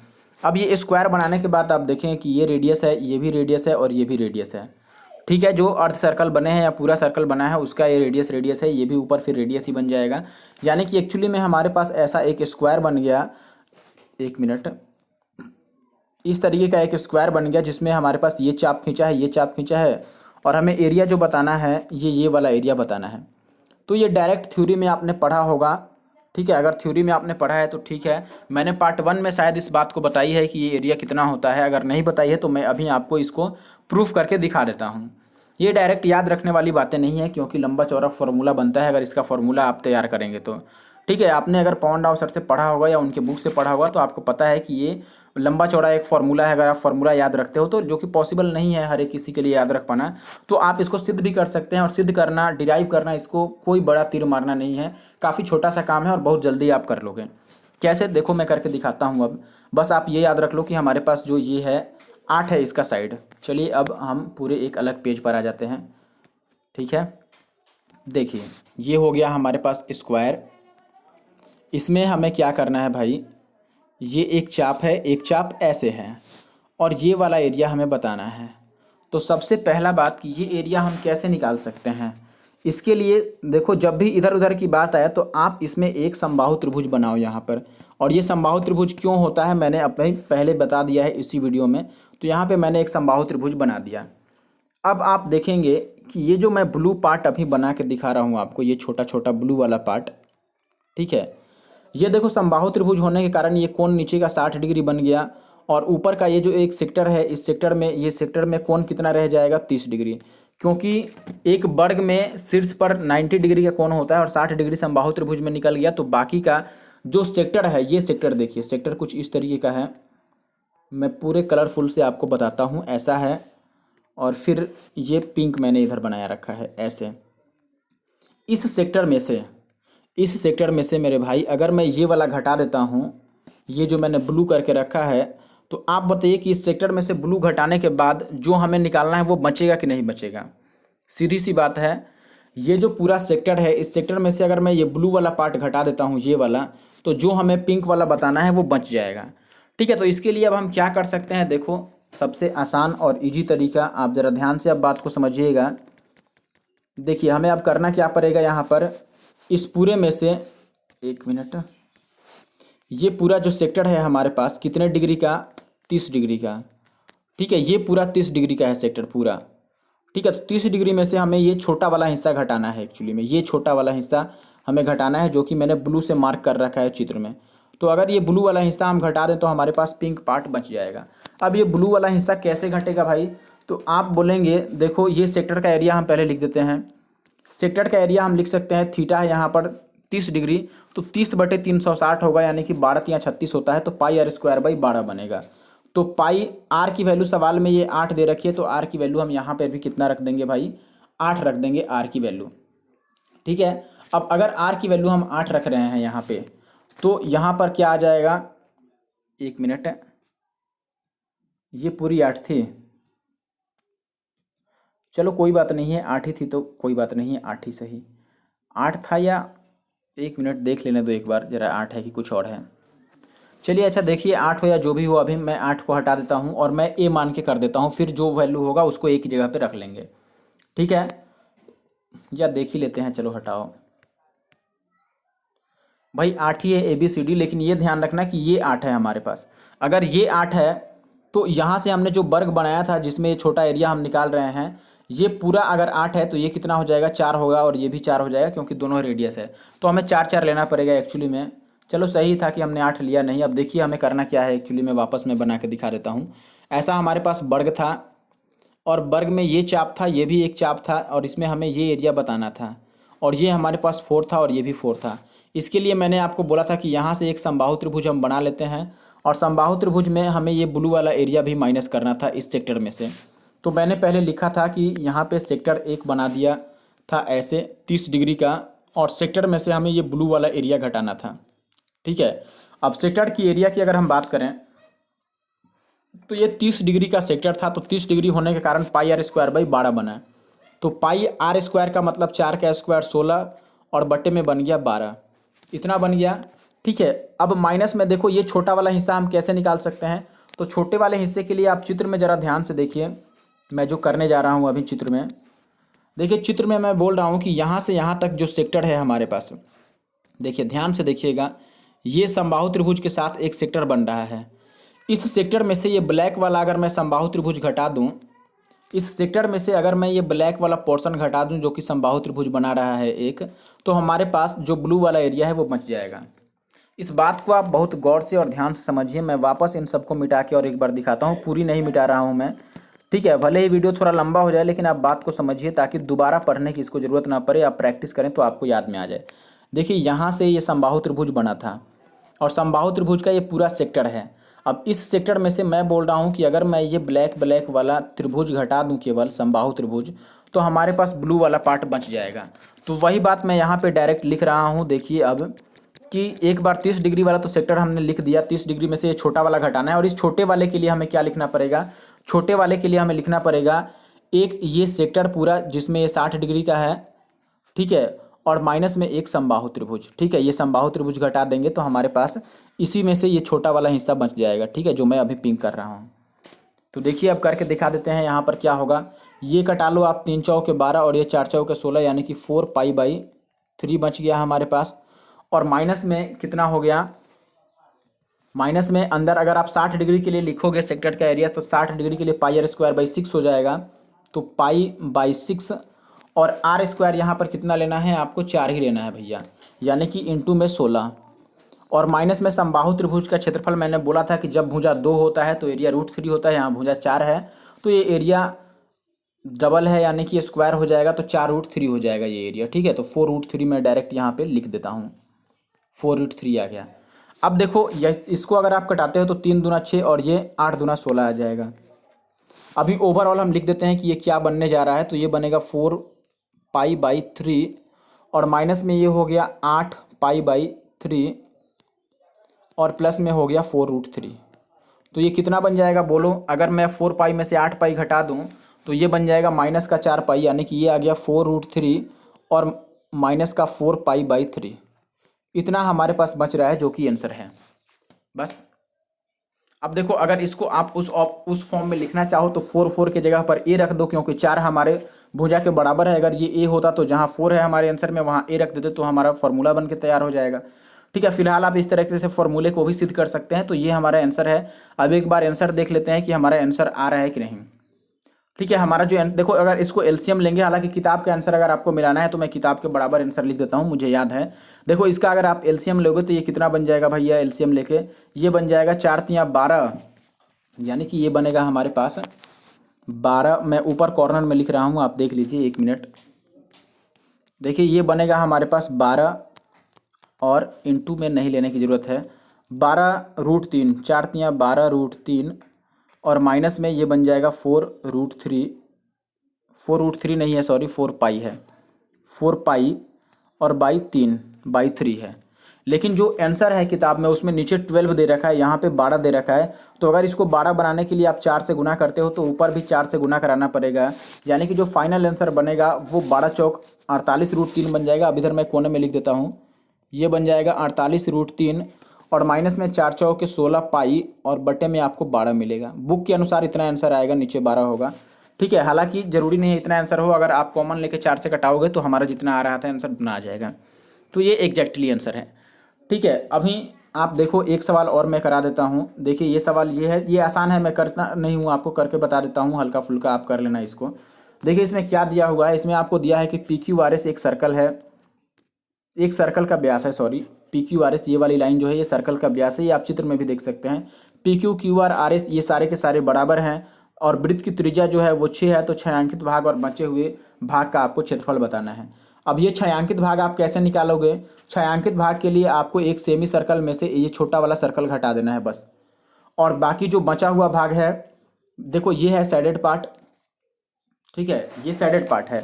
और अनसैडेड पार्ट की अगर मैं बात करूं तो अनसैडेड पार्ट में आपको ये एक सेमी सर्कल है और प्लस में एक ये छोटा सा सेमी सर्कल है, ये दोनों आपको जोड़ना है और आप ये बात काम कर लोगे, ठीक है, देखो शेडेड पार्ट में आपको ये शेडेड पार्ट निकालने के लिए क्या करना पड़ेगा, सेमी सर्कल में से ये सेमी सर्कल है जो मैं चित्र में बना रहा हूँ, इसमें से ये छोटा वाला सेमी सर्कल घटाना है तो शेडेड पार्ट बच जाएगा। और अनशेडेड पार्ट के लिए आपको क्या करना पड़ेगा, एक तो नीचे अनशेडेड ये सेमी सर्कल है और ऊपर एक ये सेमी सर्कल है जो उसमें से घटाए थे ये इसमें जोड़ रहे हैं। ऐसा करके आप इसको निकाल लेना, और नहीं निकले तो आप कमेंट करके मुझे बता देना। आज के लिए बस इतना है, क्योंकि वीडियो काफ़ी लंबा जा रहा है और काफ़ी आराम से मैं चलने की कोशिश किया हूँ आज, इसीलिए कम सवाल में ही वीडियो लंबा हो गया है। सवाल मुश्किल से 12-13 हम लोग किए हैं और उसी में ये वीडियो लंबा हो गया है। कोई बात नहीं है, वीडियो थोड़ा लंबा हो जाए लेकिन बात समझ में आनी चाहिए। वीडियो आपको कैसा लगा कमेंट करके बता दीजिए, और इस सवाल का 84 नंबर का आंसर आपका आ रहा है कि नहीं ये कमेंट करके मुझे बता दीजिए। मैं आपको आंसर इसका बता देता हूँ कि आंसर क्या आएगा। इसका आंसर आएगा 5/13 यानी कि ऑप्शन डी। ऑप्शन डी आपका आंसर आ रहा है कि नहीं बना के आप बता दीजिए। और अगर आपके पास ये बुक नहीं है तो डेली की जो हम वीडियो बनाते हैं उसकी पीडीएफ हम प्रोवाइड करा देते हैं अपने टेलीग्राम चैनल पे। आप हमारे टेलीग्राम ग्रुप से जुड़ सकते हैं, उसका लिंक जो है हमारे डिस्क्रिप्शन बॉक्स में मिल जाएगा आपको। और दूसरी बात, कुछ लोग टेलीग्राम पे मैसेज किए थे कि आप बुक की पीडीएफ दे दो, तो देखिए भाई हम बुक की पीडीएफ नहीं दे सकते हैं, कॉपीराइट इशू आ जाएगा, क्योंकि बुक की पीडीएफ अभी किसी भी साइट पर मौजूद नहीं है। अगर मैं पीडीएफ क्रिएट करके और दे दूं तो कॉपीराइट का इशू आ जाएगा। ऐसे ही अभी मुझे डर है कि मैं सॉल्यूशन ही करा रहा हूं तो कहीं कॉपीराइट का इशू ना आ जाए। ठीक है, और अभी मेरे पास ना तो सब्सक्राइबर है ज़्यादा, ना ही सपोर्ट है मुझे किसी का, इसीलिए थोड़ा डर है अभी कि कॉपीराइट इशू ना आ जाए तो आज ही चैनल बंद हो जाएगा कॉपीराइट इशू आने से। ठीक है, तो पूरी बुक की पीडीएफ तो हम नहीं प्रोवाइड करा सकते हैं, लेकिन जो वीडियो बनती है, वीडियो सॉल्यूशन आने से पहले मैं एक दिन पहले आपको ये पीडीएफ दे देता हूँ, उसके बाद एक दिन बाद वीडियो आती है। आपके लिए समय रहता है एक दिन सॉल्व करने का। अगर बुक है तो आप सॉल्व कीजिए, नहीं है तो आप टेलीग्राम को जरूर से ज्वाइन कीजिए। थैंक यू फॉर वॉचिंग, और कमेंट करके बताना बिल्कुल मत भूलना कि इस सवाल का आंसर आपका आया कि नहीं। चलिए, धन्यवाद।